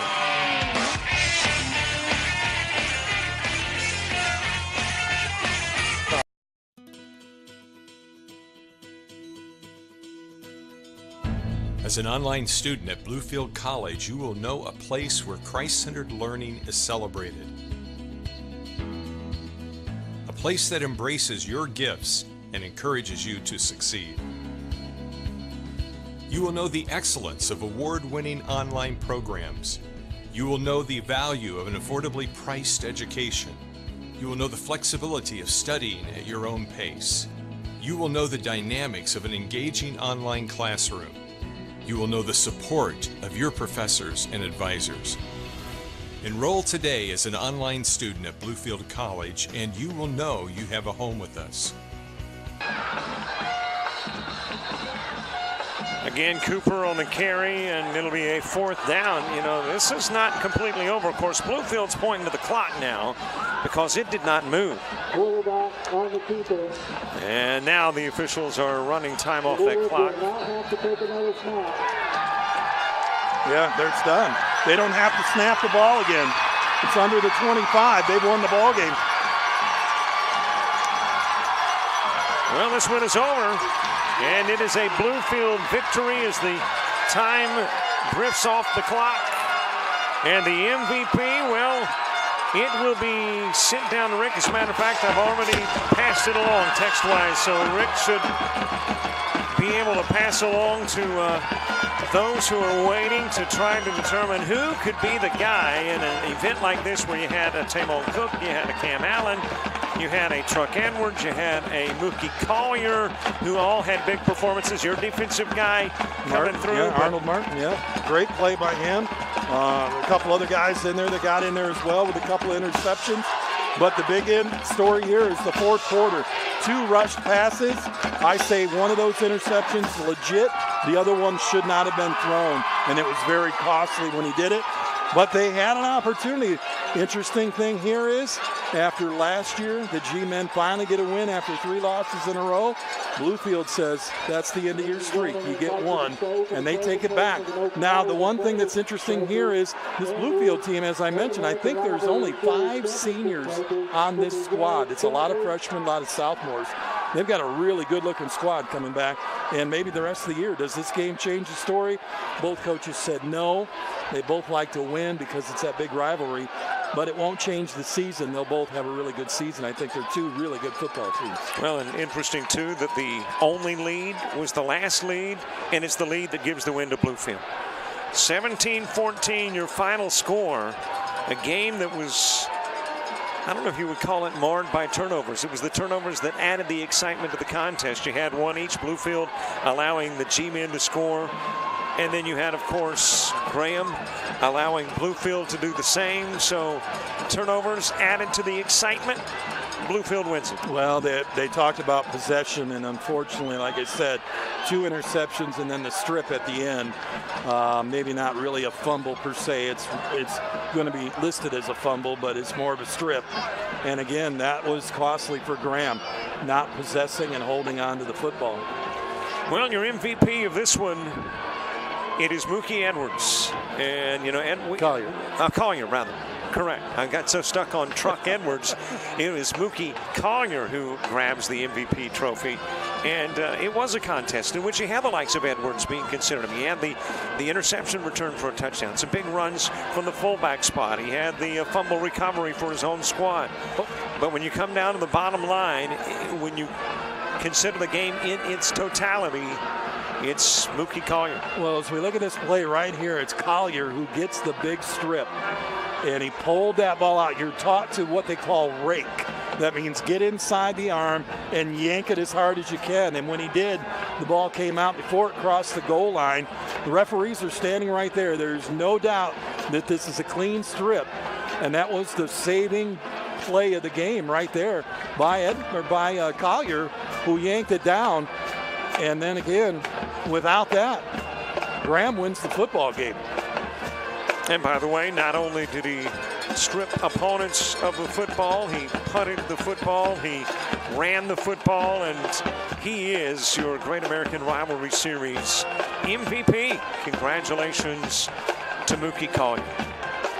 Well, this one is over, the start of the season. What a sensational way to begin a year of Great American Rivalry Series football games here in Bluefield, West Virginia. I mentioned that we've been here, I want to think 4 years for Rick Ford and the Great American Rivalry Series, but this is by far the best of the 4. Well, this was one heck of a game, you know, and kind of looking at the records and stuff ahead of time and looking at the sheets, you know, you can look back, and I'm more of a stats guy. Granted, Bluefield has had a big edge in this competition, but with the G-men going last year 11-2, I believe was their final, getting all the way to the state playoffs.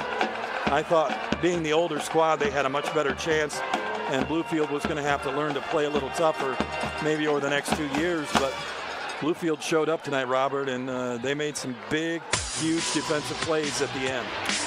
We're going to come back in about 60 seconds. One last opportunity to recap a big victory. And hey, there's always a possibility Rick Ford will grab a beaver and might be Mr.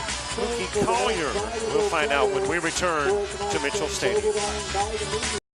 As an online student at Bluefield College, you will know a place where Christ-centered learning is celebrated. You will know the excellence of award-winning online programs, the value of an affordably priced education, the flexibility of studying at your own pace, the dynamics of an engaging online classroom, the support of your professors and advisors. Be an online student at Bluefield College, and you will know you have a home with us. Bluefield College Online. Know and be known.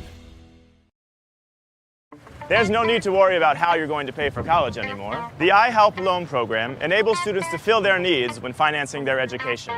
If you need to borrow money for college, as most Americans do, SLFC and the iHelp loan program may be your best option. The loan features the most competitive rate available and is offered through your local ICBA bank with the help of SLFC, the student loan company thousands have trusted to help them pay for college. Go to slfc.com and explore all your options now.